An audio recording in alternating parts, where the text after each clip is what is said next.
చాలా కాలం క్రితం ఒక ఎన్సైక్లోపీడియా ప్రింట్ అవుతోంది. 50 వాల్యూమ్స్, కొన్ని ల్యాక్స్ ఆఫ్ పేజెస్ తోటి 50 సంపుటాల encyclopedia. The whole encyclopedia is about the western world, పాశ్చాత్య దేశాల గురించింది. ద బుక్ సిరీస్ ఏంటంటే 50 సంపుటాల, ఒక్కొక్క పుస్తకం దాదాపుగా ఒక 4 ఇంచెస్ పైన ఉంటుంది మందం. 50 వాల్యూమ్స్. ఈ 50 వాల్యూమ్స్ ఎన్సైక్లోపీడియా పేరేంటే the great books of western world.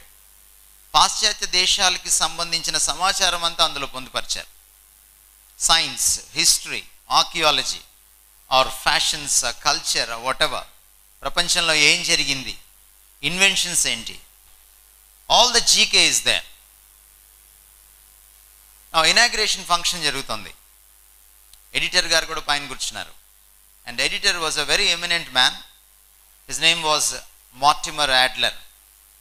Mortimer Adler ఎవరంటే హార్వర్డ్ యూనివర్సిటీలో లాకి విజిటింగ్ ప్రొఫెసర్. ప్రపంచంలోనే చాలా ప్రెస్టీజియస్ యూనివర్సిటీస్లో ఆయన ఒక హార్వర్డ్ యూనివర్సిటీ, రాజీవ్ గాంధీ అక్కడే చదివాడు. సో అందులో ప్రొఫెసర్గా పనిచేసే ఆయన బీబీసీ జర్నలిస్ట్తో సహా ప్రపంచంలో ఉన్నటువంటి ఇంటర్నేషనల్ జర్నలిస్ట్ అంతా కూర్చున్నారు. చాలామంది విఐపీస్ వచ్చారు. ఫంక్షన్ జరుగుతుంది, పుస్తక ఆవిష్కరణ మహోత్సవం జరుగుతుంది. నా పుస్తక ఆవిష్కరణ అయిపోయిన తర్వాత క్వశ్చన్ అండ్ ఆన్సర్ స్టార్ట్ అయింది. విలేకరులు ప్రశ్నలు అడుగుతున్నారు, ఎడిటర్ గారు జవాబు చెప్తున్నారు. విలేకరులు ప్రశ్న అడిగారు, ఎందుకని మీ 50 వాల్యూమ్స్ పుస్తకాల్లో the great books of western వరల్డ్లో గాడ్ అనేటువంటి సబ్జెక్ట్కి ఎక్కువ స్పేస్ ఉంచారు? ఎందుకు ఎక్కువ స్పేస్ ఇచ్చారు మీరు? మిగిలిన ఏ సబ్జెక్ట్స్ కూడా అంత స్పేస్ లేదు. గాడ్ అనే సబ్జెక్ట్కి ఎందుకు మీరు ఎక్కువ స్పేస్ ఇచ్చారు? నా మార్టిమర్ యాడ్లర్ ఏమన్నాడంటే ఒకటే ఒక డైలాగ్ చెప్పాడు ఆయన, because all consequences of life follows from that one point, God. ప్రపంచంలో జీవితంలో ఉన్న ప్రతి పర్యవసానం అక్కడి నుంచి ఆరంభం అవుతుంది. Either plus God or minus God. జీవితంలో మంచి పర్యవసానాలు లేక చెడు పర్యవసానాలు, ఆ కాన్సిక్వెన్సెస్ ఏవన్నా కావచ్చు, మన జీవితంలో సంభవించేవి ఏవన్నా కావచ్చు, all starts with God. That's why God is the most important subject. ఈరోజు మన దౌర్భాగ్యం ఏంటంటే మన యూనివర్సిటీస్లో అన్నిటి గురించిన సబ్జెక్ట్ ఉంది కానీ గాడ్ గురించిన సబ్జెక్ట్ లేదు. Bios plus logos is biology.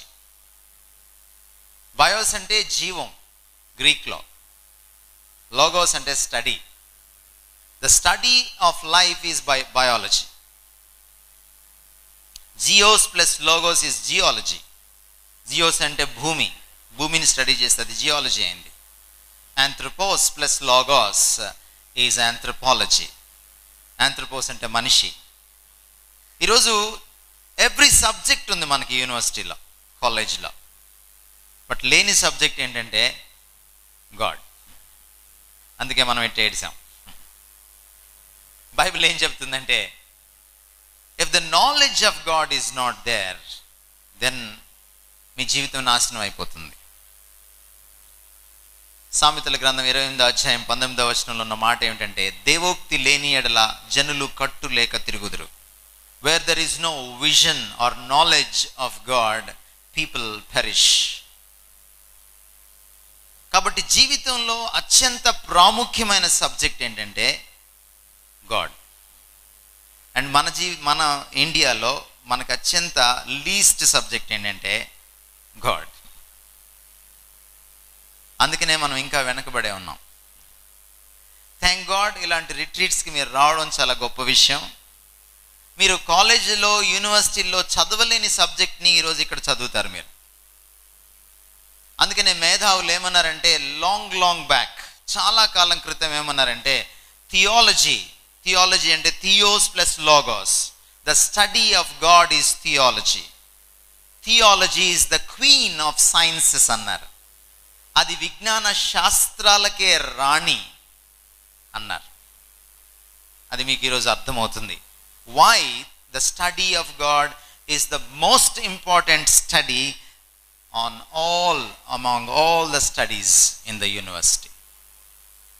మీరు ఈ సబ్జెక్ట్స్లో మార్కులు తెచ్చుకోవడానికి మీరు కింద మీద పడిపోతారు, వీలైతే ఆత్మహత్య కూడా చేసుకుంటారు.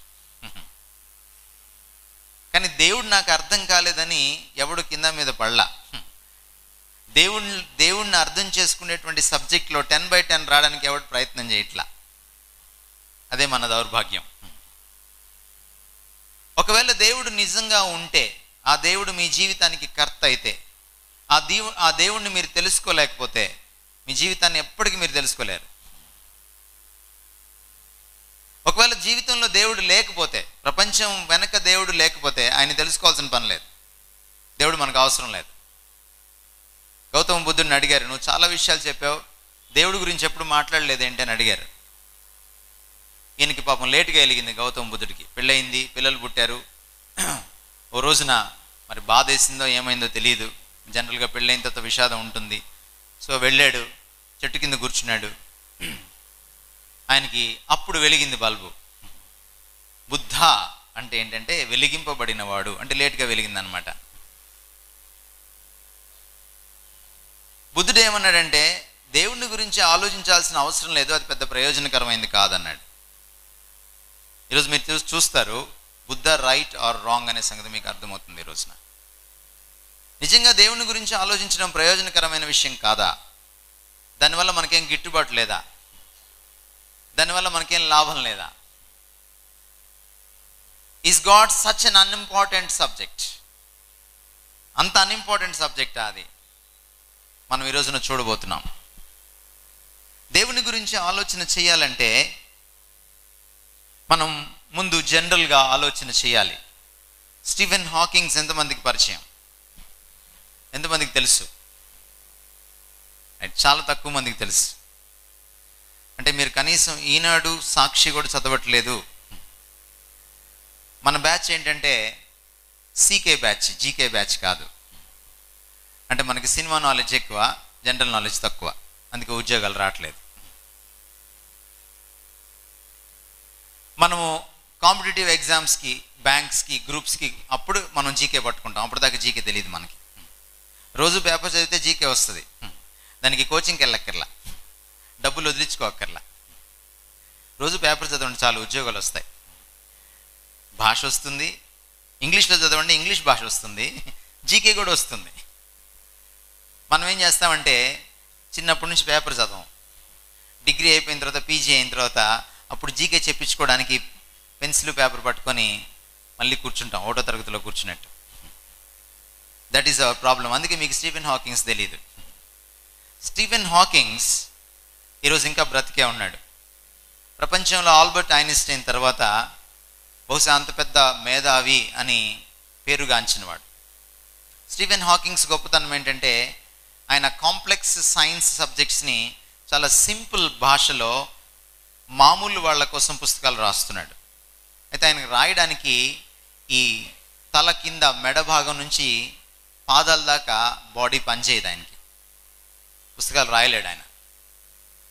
ఆయన కుడి చేతి చూపుడు వేలు ఒక 1 మిల్లీమీటర్ కదులుతుంది అంతే. అందుకని జాపనీస్ టెక్నాలజీ తోటి ఆయనకు ఒక వీల్ చైర్ తయారు చేశారు. ఆయన తన మనసులో ఉన్న విషయాల్ని తెలియచేస్తే అది పుస్తక రూపంలోకి తీసుకురావడానికి ఒక స్పీచ్ సింథసైజర్ని కనిపెట్టారు. ఆయన మాట్లాడలేడు, కానీ ఆ చూపుడు వేలుని ఆయన 1 మిల్లీమీటర్ అంటే సెంటీమీటర్లో 10వ భాగం కదపగలిగితే దాని కింద ఒక బటన్ పెట్టారు.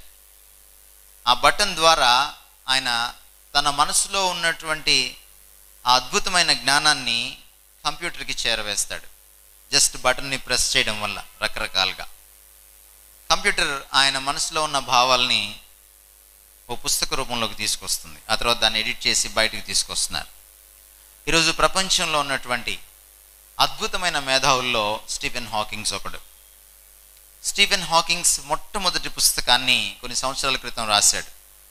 పామర్లకు, అంటే సైన్స్ పెద్దగా పరిచయం లేని సైంటిస్టులకి ముఖ్యంగా మీలాంటి యంగ్స్టర్స్ కోసం.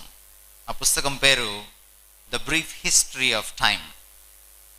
ఆ పుస్తకంలో సబ్జెక్ట్ ఏంటంటే, ఈ ప్రపంచం వెనుక దేవుడు లేడు అని నిరూపించడానికి స్టీఫెన్ హాకింగ్స్ ప్రయత్నం చేశాడు. చాలా పెద్ద సైంటిస్ట్.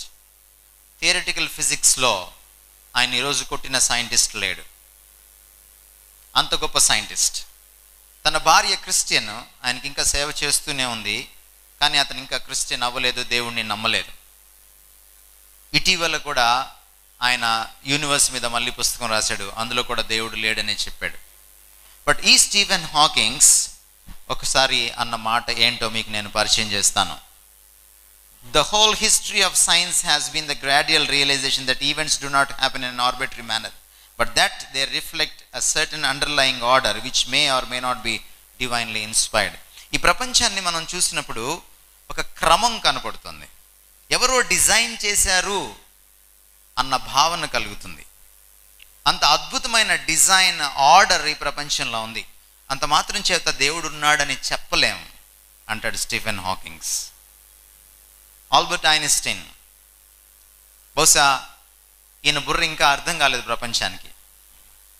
ఆల్బర్ట్ ఐన్స్టైన్ 7వ తరగతిలో ఉన్నప్పుడు ఏడ్చుకుంటా ఇంటికి వచ్చేసాడు. ఏంట్రా అని అడిగింది అమ్మ. టీచర్ నన్ను ముద్దోడా అని ఊరికే కొడుతుంది, నీకు లెక్కలు రావట్లేదురా అంది. అమ్మ అంది, వెళ్ళక్కలేరా స్కూల్కి, నేను చెప్తాను లెక్కలు అంది. వాళ్ళ అమ్మ లెక్కలు చెప్తే వాడు హై స్కూల్ పాస్ అయ్యాడు. ఒక చిన్న ఉద్యోగం చేసుకుంటున్నాడు. ఆ సమయంలో ఖాళీగా ఉన్నప్పుడు ఆఫీస్లో ఆయనకి ఓ ఆలోచన వచ్చింది. ఆలోచన డెవలప్ అవుదాం మొదలుపెట్టింది. ప్రతిరోజు పేపర్ తీసుకొని రాయడం మొదలుపెట్టాడు. కొన్ని రోజులు అయిన తర్వాత E=mc² కనుక్కున్నాడు. ప్రపంచంలో సైన్స్ మారిపోయింది. ఆల్బర్ట్ ఐన్స్టైన్ బుర్రని స్టడీ చేద్దామని ఈ రోజుకి కూడా ఆ బ్రెయిన్ని ప్రిజర్వ్ చేసి మ్యూజియంలో స్టడీ చేస్తున్నారు. అంతుపట్టట్లేదు ఎందుకు ఆల్బర్ట్ ఐన్స్టైన్ ఇంత గొప్పవాడని. ఆల్బర్ట్ ఐన్స్టైన్ ఏమన్నాడో దేవుడి గురించి చూడండి. The deep emotional conviction of the presence of superior reasoning power which is revealed in the incomprehensible universe forms my idea of God.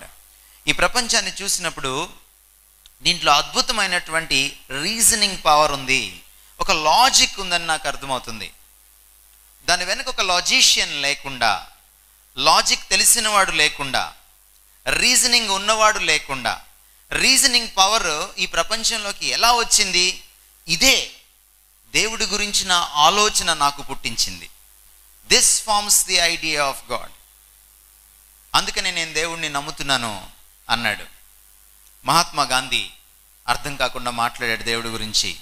Each one prays to God according to his own light. ఎవరికి వారే యమునా తీరే అన్నట్టు సైంటిస్టులు ఎంత స్పష్టంగా మాట్లాడితే ఇగో భారతీయులు ఎలా మాట్లాడతారు. ఎవరికి తోచిన దేవుణ్ణి, ఎవరికి తోచిన వెలుగులో వాళ్ళు దేవుణ్ణి చూశారు. మన అభిప్రాయమే దేవుడు అన్నాడు ఆయన.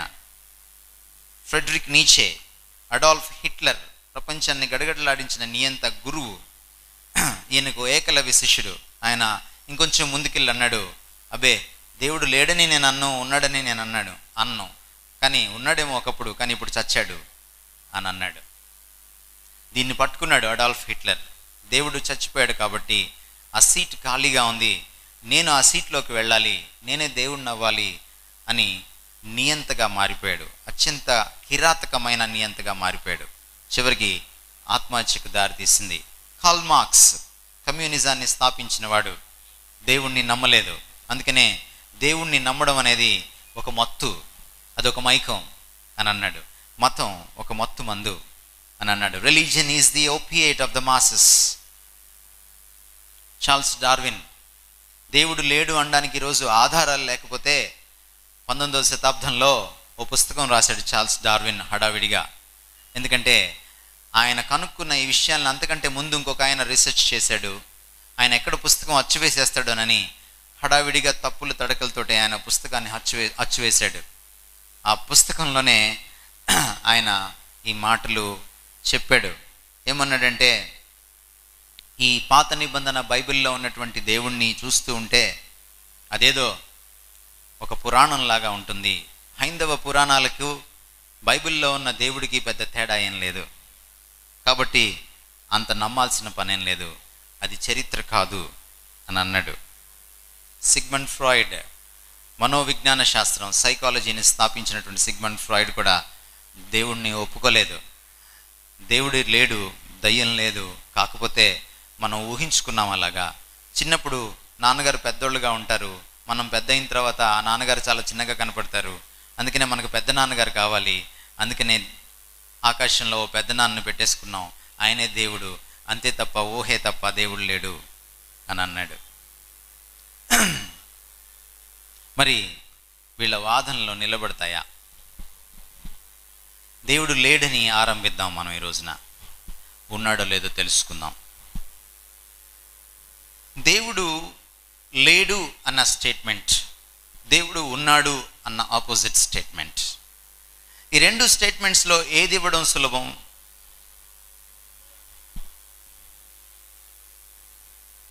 దేవుడు లేడు అన్న ఒక స్టేట్మెంట్, దేవుడు ఉన్నాడు అన్న ఇంకొక స్టేట్మెంట్.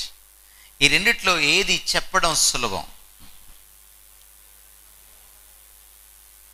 రైట్, మీకు దాన్ని నేను సోదాహరణంగా వివరిస్తాను.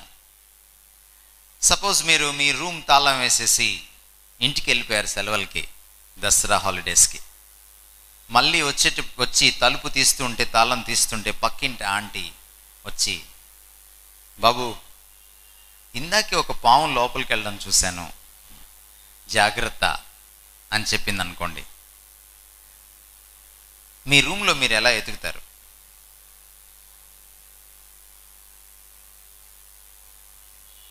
మీ రూమ్లో కనీసం ఒక 2 గదిలో 3 గదిలో ఉన్నాయి అనుకోండి.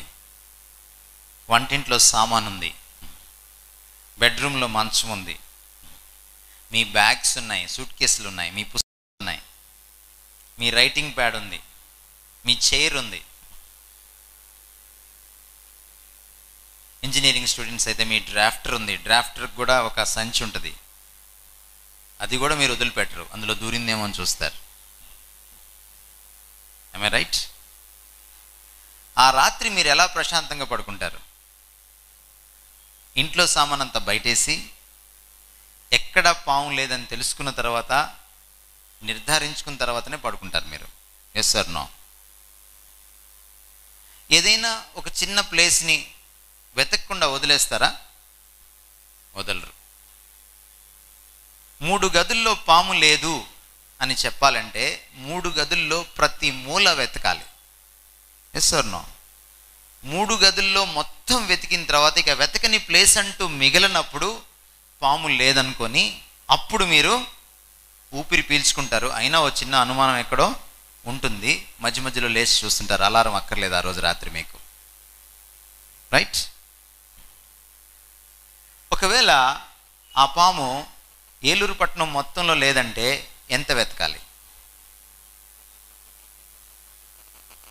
లేదని చెప్పాలంటే ఎంత వెతకాలి? ఏలూరు మొత్తం వెతకాలి. ఒకవేళ చెట్టు ఎక్కగలిగే పాము అయితే చెట్లన్నీ వెతకాలి, చెట్లు తొర్రలు కూడా వెతకాలి. అప్పుడు కానీ లేదని, ఒకవేళ ఆ పాము 13 జిల్లాల నవ్యాంధ్రప్రదేశ్లో లేదు అని చెప్పాలంటే ఎంత వెతకాలి? Just imagine. కష్టమవుతుందా, సులభంగా ఉందా? నవ్యాంధ్రప్రదేశ్లో ప్రతి మూల మీకు తెలుసా?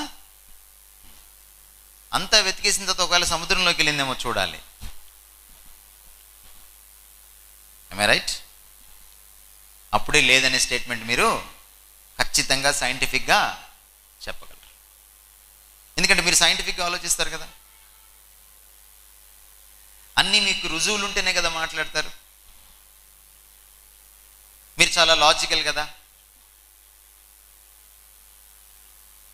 ఒకవేళ ఈ భారతదేశం అంతట్లో అట్లాంటి పాము లేదని చెప్పాలంటే మీరు ఎంత రీసెర్చ్ చేయాలి?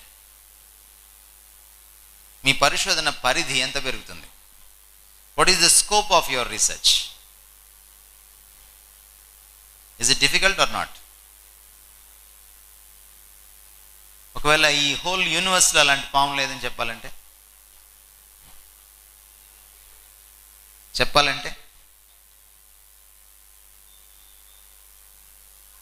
యూనివర్స్లో ఉన్న ప్రతి గ్రహాన్ని, ప్రతి స్టార్ని వెతకాలి. రైట్? am I right? యూనివర్స్లో బై ద వే ఎన్ని స్టార్స్ ఉన్నాయో తెలుసా? ఎన్ని స్టార్స్ ఉన్నాయో కూడా తెలియకుండా అన్ని స్టార్స్ని ఎలా వెతుకుతావు? అట్లీస్ట్ మనకు తెలిసి 10⁻25 × 10⁻25 స్టార్స్ ఉన్నాయి. ఒకటి పక్కన ఒక సున్నా పెడితే 10, 2 సున్నాలు పెడితే 100, 3 సున్నాలు పెడితే 1000, 4 సున్నాలు పెడితే 10,000. అవునా? 5 సున్నాలు పెడితే 1,00,000, 7 సున్నాలు పెడితే 1,00,00,000. అంతేనా? 15 సున్నాలు పెడితే ఎంత అంటే మీరు చెప్పలేరు. 50 సున్నాలు పెడితే అన్ని నక్షత్రాలు ఉన్నాయి. ఈ నక్షత్రాలన్నీ ముద్దల్లాగా, గ్రూప్స్ లాగా డివైడ్ అయి ఉన్నాయి. దాన్ని గ్యాలక్సీ అంటాం. మనం ఉంటున్న గ్యాలక్సీని మిల్కీ వే గ్యాలక్సీ అంటాం. మీకు తెలుసా, ఒక గ్యాలక్సీలో 200 మిలియన్ స్టార్స్ ఉంటే, అంటే 2,000 లక్షల స్టార్స్ ఉంటే, అంటే కనీసం 20 కోట్ల స్టార్స్ ఉంటే, ఒక స్టార్ నుంచి ఇంకో స్టార్ దగ్గరికి వెళ్ళాలంటే కొన్ని లక్షల సంవత్సరాలు పడుతుంది. మీ జీవితం సరిపోదు. Can you search the whole universe? You can't. నా ఇప్పుడు let's come to the subject of God. నా ఇప్పుడు దేవుడు లేడు అనే స్టేట్మెంట్ ఇవ్వాలంటే నేను యూనివర్స్ మొత్తం వెతకాలి. చాలాసార్లు ఏమనుకుంటామంటే దేవుడు లేడనే స్టేట్మెంట్ చాలా హేతుబద్ధమైంది. అందుకని దేవుడు లేడని చెప్పుకునే వాళ్ళు ఏమని డైలాగ్ పెట్టుకున్నారు? ఏం పెట్టుకున్నారు? హెడ్డింగ్ హేతువాదులు అని పెట్టుకున్నారు, రేషనలిస్ట్ అని పెట్టుకున్నారు. అప్పుడప్పుడు TV9లో లేకపోతే సాక్షి టీవీలో మీకు పెద్ద పెద్ద టెలివిజన్ ఛానల్స్లో మీకు బాబు గోగినేని అని, లేకపోతే జన విజ్ఞాన వేదిక వాళ్ళు మాట్లాడుతూ ఉంటారు. చాలా సంవత్సరాల క్రితం వాళ్ళతో మేము కూర్చున్నాం. దేవుడు లేడు అనడానికి వాళ్ళ దగ్గర నిదర్శనాలు, రుజువులు లేవు. ఈ ప్రపంచంలో అత్యంత కష్టమైనటువంటి స్టేట్మెంట్ నిరూపించడానికి ఏంటంటే దేవుడు లేడు అని చెప్పడం. ఒక పలానా రకం పాము ప్రపంచంలో లేదని చెప్పడమే ఎంత కష్టమైతే దేవుడు లేడు అని చెప్పడం చాలా కష్టమైన పని. అందుకని వాళ్ళు హేతువాదులు కాదు. రాష్ట్ర హేతువాద సంఘం, అప్పటికి ఇంకా తెలంగాణ ఆంధ్ర విడిపోలేదు. రాష్ట్ర హేతువాద సంఘం అధ్యక్షుడిని ఒక డిబేట్లో కూర్చున్నప్పుడు విజయవాడ బ్రాహ్మణ వీధిలో 2005 డిసెంబర్లో నేను ఒక ప్రశ్న అడిగాను. ఆయన బైబిల్ మీద చాలా పుస్తకాలు రాశారట, 5 పుస్తకాలు, విమర్శన గ్రంథాలు. సరే, ఆయన ఏదో 4 ప్రశ్నలు అడిగిన తర్వాత జవాబులు చెప్పిన తర్వాత సమయం అయిపోతుంది సార్, మిమ్మల్ని ఒక ప్రశ్న అడుగుతాను అన్నాను నేను. మీరు దేవుడు లేడంటారు కదా, హేతువాదులు కదా, మీరు హేతువునే నమ్ముకొని బ్రతుకుతున్నారు కదా, మీకు లాజిక్ చాలా ఎక్కువ కదా, ఒక ప్రశ్నకు సమాధానం చెప్పండి. హేతు అంటే ఏంటి సార్ అని అడిగాను నేను. ఆయన 2 నిమిషాలు అయింది, 3 నిమిషాలు అయింది, ఆయన దగ్గర నుంచి సమాధానం లేదు. ఆయన రాష్ట్ర హేతువాద సంఘం అధ్యక్షుడు, గోదావరి బెల్ట్ నుంచే వచ్చాడు. సరే సార్, నేను 2వ ప్రశ్న అడుగుతాను, హేతువు పదార్థమా పదార్థం కాదా అని అడిగాను. పదార్థమే అన్నాడు ఆయన. మరి నాకు కనపడదేంటి, దాని రంగు ఏంటి, రుచి ఏంటి, వాసన ఏంటి అని అడిగాను. హేతువాదులకి కనీసం హేతు ఏంటో తెలియదు. వాళ్ళు దేవుడు లేడని ఎలా చెప్పగలరు? చాలాసార్లు మనం ఏమనుకుంటామంటే దేవుడు లేడని అనుకోవడము చాలా లాజికల్ అని అనుకుంటాం. అంతకంటే ఇల్లాజికల్ స్టేట్మెంట్, ఇల్లాజికల్ ఐడియా లేనే లేదు. అందుకనే 3000 సంవత్సరాల క్రితం బైబిల్లో దావీదు ఈ మాట అన్నాడు, దేవుడు లేడని ఓ లాజిక్ లేనోడు అనుకుంటాడు అన్నాడు, బుద్ధిహీనుడు తన హృదయంలో అనుకుంటాడు అన్నాడు. ఓ పల్లెటూరోడు ఎండాకాలం పక్కూరికి వెళ్ళి పనిచేసి మధ్యలో ఇంటికి వెళ్తున్నాడట. ఎండ బాగుంది, పైన ఓ చెట్టు కింద తుండుగుడ్డ వేసుకొని తువ్వాలు వేసుకొని పడుకున్నాడు. అలా పడుకొని పైకి చూడంగానే చెట్టు చాలా పెద్దది, పొడుగ్గా ఉంది చెట్టు. పైన చూస్తే అది ఒక్కల చెట్టు. ఒక్కలు తెలుసు కదా, ఈ చెట్టు లాగా ఉంటుంది, కానీ తాటి చెట్టు అంత పొడుగు ఉంటుంది. నా కాసేపటికి ఇట్లా పక్కకు చూసేటప్పటికి దూరంగా ఓ పుచ్చకాయల తోట కనపడింది, పెద్ద పెద్ద పుచ్చకాయలు, తీగలు. అనుకున్నాడంట, దేవుడికి బుద్ధి లేదురా అనుకున్నాడంట. అంత పెద్ద చెట్టు ఏంటి, అంత చిన్న వక్క ఏంటి, ఇంత పెద్ద కాయ ఏంటి, అంత చిన్న తీగ ఏంటి, నేనైతేనా పెద్ద చెట్టుకు పెద్ద కాయలు, చిన్న చెట్టుకి చిన్న కాయలు పెట్టేవాడిని అనుకున్నాడంట. ఇలా ఆలోచిస్తుండగానే పైనుంచి ఒక వక్క తెగి వాడి నెత్తిన పడిందంట, ఒక వక్క. అప్పుడు వెలిగిందంట వాడికి, ఒకవేళ వక్క కిందుండి పుచ్చకాయ పైన ఉంటే ఎలా ఉండేదో. చాలాసార్లు తాతకి దగ్గులు నేర్పిద్దాం అనుకుంటాం మనం అనుకుంటాం దేవుడు లేడనుకోవడం చాలా గొప్ప తెలివితేటలు అనుకుంటాం మనం. అందుకని రోమాపత్రిక 1వ అధ్యాయంలో వ్రాయబడిన మరొక మాట ఏంటంటే, దేవుణ్ణి తృణీకరించి దేవునిగా మహిమపరచకుండా, దేవునికి కృతజ్ఞతాస్తులు చెల్లించకుండా, ఆయన్ని వర్షిప్ చేయకుండా వాళ్ళు అనుకున్నారంట మేము చాలా గొప్పోళ్ళం అయిపోయాం, చాలా తెలివిగలోళ్ళం అనుకున్నారంట. కానీ వాళ్ళు అవివేకులయ్యారట. The most unwise and the foolish thought in the world is this, to think that there is no God. దేవుడు లేడు అనుకోవడమే అత్యంత బుద్ధిహీనమైనటువంటి పని. ఇలాంటి ఒక సభలో ఒక కుర్రాడు లేచి దేవుడి గురించినటువంటి చర్చ జరుగుతూ ఉంటే, ఓ ముసలాయన అప్పుడే దేవుడి గురించి చెప్పి కూర్చుంటే కుర్రాడు లెగిచి నీకు బుద్ధి లేదన్నాడట పెద్ద ఆయన్ని. ఎందుకు లేదు అన్నాడు పెద్ద ఆయన. ఎందుకు లేదా నాకు బుద్ధి అని తన జోబులో ఉన్న సెల్ ఫోన్ బయటికి తీసి అందరికీ చూపించాడు. ఇది అందరికీ కనపడుతుందా అని అడిగాడు. అందరూ ఎస్ అన్నారు. దేవుడు నాకు కనపడట్లేదు కాబట్టి దేవుడు లేడు అని కూర్చున్నాడు. పెద్ద ఆయన మళ్ళీ లేచాడు. లేచి నీకు ఇప్పుడు నిజంగా బుద్ధి లేదని నాకు అర్థమైంది అన్నాడు. ఏమిటది, అదెట్లాగా అన్నాడు కుర్రాడు. అప్పుడు పెద్ద ఆయన అన్నాడంట, సెల్ ఫోన్ కనపడుతుందా అని అడిగావు, సెల్ ఫోన్ ఉందని అందరు నమ్మారు, దేవుడు కనపడట్లేదు కాబట్టి దేవుడు లేడన్నావు, నీ బుద్ధి కూడా నాకు కనపడట్లేదు కాబట్టి నీకు బుద్ధి లేదన్నాడంట ఆయన. నా రియాలిటీ గురించి మనం కొంత తెలుసుకోవాలి, దేవుడి గురించి తెలుసుకోవాలన్నప్పుడు రియాలిటీలో రకరకాల రియాలిటీస్ ఉంటాయి. వాస్తవం, రియాలిటీ అంటే వాస్తవం అంటే ఉనికిలో ఉన్నదాన్ని వాస్తవం అంటాం, లేనిదాన్ని అవాస్తవం అంటాం. చాలాసార్లు మనం ఏమనుకుంటామంటే ఒక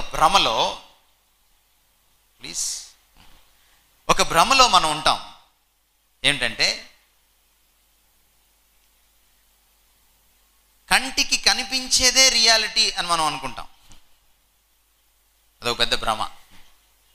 సీన్ రియాలిటీ ఉంది, అన్సీన్ రియాలిటీ కూడా ఉంది. యాటమ్ని ఎవరైనా ఎప్పుడైనా చూసారా? కానీ యాటమ్ బాంబ్ ఎఫెక్ట్ని చూసాము, హిరోషిమా నాగసాకి. ఎందుకు యాటమ్ని చూడలేకపోతున్నాం? అంత మాత్రం చేత యాటమ్ వాస్తవం కాదా? యాటమ్స్, ఎలక్ట్రానిక్స్ అనేవి లేకపోతే ఈరోజు ల్యాప్టాపే ఉండేది కాదు, సెల్ ఫోనే ఉండేది కాదు, ఎలక్ట్రానిక్సే ఉండేవి కాదు.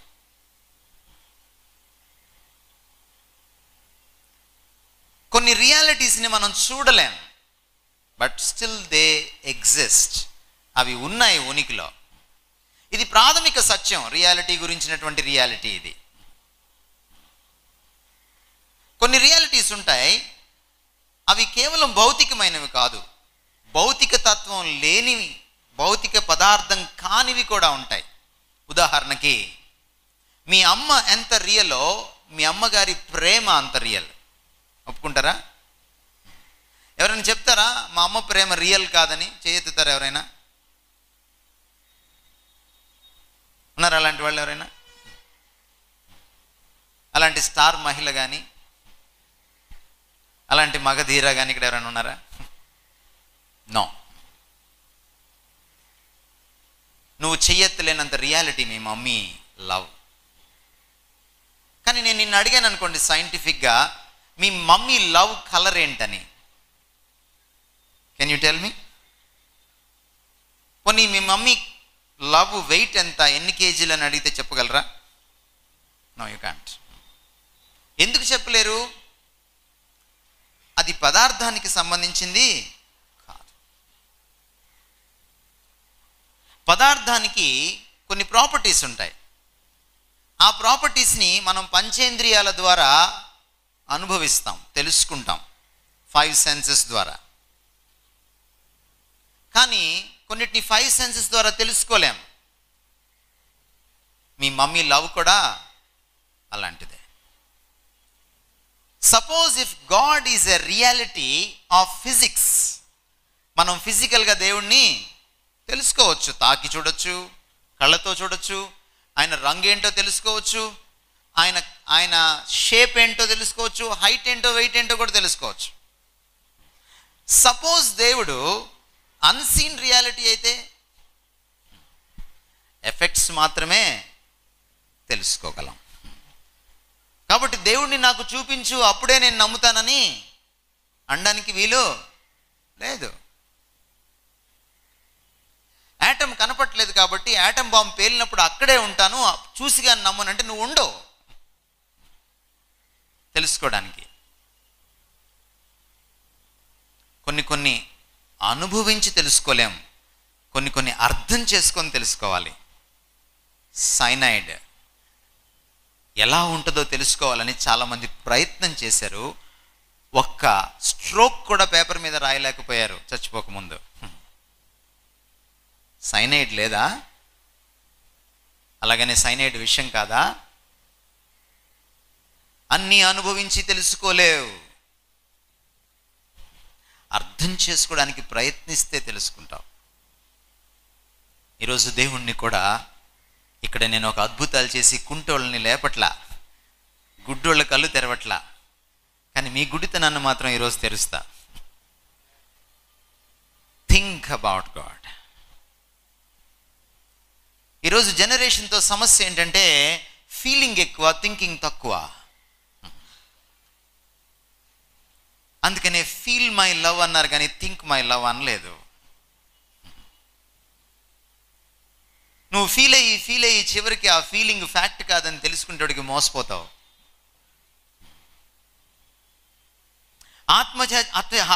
ఆత్మహత్య చేసుకునే సమయానికి నీకు దిమాగ్ పనిచేస్తుంది, బుర్ర పనిచేస్తుంది. మనం అందుకనే దిల్సే అని రాసుకుంటాం కానీ దిమాగ్సే అని రాసుకోము. ఈరోజు దిల్ మంచిదే, ఫీలింగ్ కూడా మంచిదే, కానీ థింకింగ్ ఈజ్ ఆల్సో ఇంపార్టెంట్. చాలామంది అనుకుంటారు God is a feeling. Gandhiji అన్నట్టుగా ఎవరికి ఏం తోచితే అది వాళ్ళకి దేవుడు. హైదరాబాద్లో ఒకసారి చాలామంది యంగ్స్టర్స్ కూర్చున్నారు.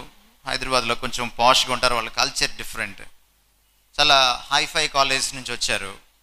ఇదే సబ్జెక్ట్ డీల్ చేస్తూ ఉన్నాను ఆల్మోస్ట్ 15 years బ్యాక్. సబ్జెక్ట్ అంతా అయిపోయిన తర్వాత, ప్రజెంటేషన్ అయిపోయిన తర్వాత, క్వశ్చన్స్కి తావు ఇచ్చిన తర్వాత ఒక అమ్మాయి గబగబా వచ్చింది, వెనక సీట్లో కూర్చున్న అమ్మాయి వచ్చి నా చేతి నుంచి మైక్ తీసుకుంది. మైక్ ఇస్తారా సార్ అంది. సరే ఇచ్చాను మైక్. సార్ చాలా విషయాలు చెప్పారు, కానీ నా అభిప్రాయం ఒకటే, దేవుడు ఉన్నాడు అనుకుంటే ఉన్నాడు, లేడనుకుంటే లేడు, ఇట్స్ జస్ట్ ఎ ఫీలింగ్ అని మైక్ నాకు ఇచ్చేసి వెళ్ళిపోయింది. గంట సేపు నేను చెప్పిన లెక్చర్ని ఒకటే ఒక మాటలో, జస్ట్ ఫీలింగ్. అమ్మాయి ఇంకా కూర్చోలేదు, ఎందుకంటే వెనక సీట్లో కూర్చోవాలి. ఆమె ఇంకా నడుస్తూనే ఉంది. నేను మైక్లో ఇలా అన్నాను, can I ask you question అన్నాను. అమ్మాయి వెనక్కి తిరిగి చూసింది. అడగండి అంది. మీరేం అనుకోకూడదు అన్నాను. అనుకుని అడగండి అంది. మీరు అమ్మాయా అబ్బాయా అని అడిగాను నేను. అదేంటి అలా అడుగుతున్నారు అంది. చెప్పండి అన్నాను. అఫ్కోర్స్ నేను అమ్మాయినంది. కాదు మీరు అబ్బాయి అని నా ఫీలింగ్ అన్నాను.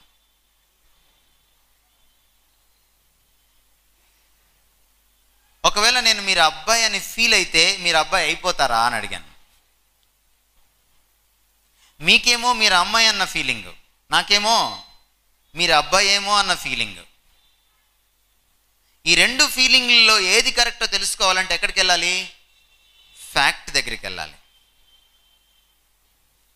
దేవుడి గురించి చాలామందికి చాలా ఫీలింగ్స్ ఉంటాయి, కానీ ఫ్యాక్ట్ ఏంటో తెలుసుకోవాలి. నువ్వు దేవుడు లేడు అని ఫీల్ అయినంత మాత్రాన ఒకవేళ నిజంగా ఆయన అక్కడ ఉంటే లేకుండా పోడు. నువ్వు దేవుడు ఉన్నాడు అని ఫీల్ అయినంత మాత్రాన ఒకవేళ నిజంగా ఆయన అక్కడ లేకపోతే ఆయన అక్కడికి వచ్చాడు. బయట ఉన్న వాస్తవాన్ని బట్టి నా ఫీలింగ్ని మార్చుకోవాలే తప్ప నా ఫీలింగ్ని బట్టి ఫ్యాక్ట్ మారదు. అందుకని ఈరోజు మీరు ఫీలింగ్తో కంటే కాస్త థింకింగ్తో ఎక్కువ ఇక్కడ కూర్చుంటారని నేను నమ్ముతున్నాను. Use your brains, use your common senses. Now our journey starts. యూనివర్స్ని మొత్తం వెతికితే కానీ దేవుడు లేడనే స్టేట్మెంట్ ఇవ్వలేను. నాసా వాళ్ళు ఏమంటున్నారో చూడండి. ఈరోజు ప్రపంచాన్ని మేము స్టడీ చేసింది కేవలం 1% అంటున్నారు.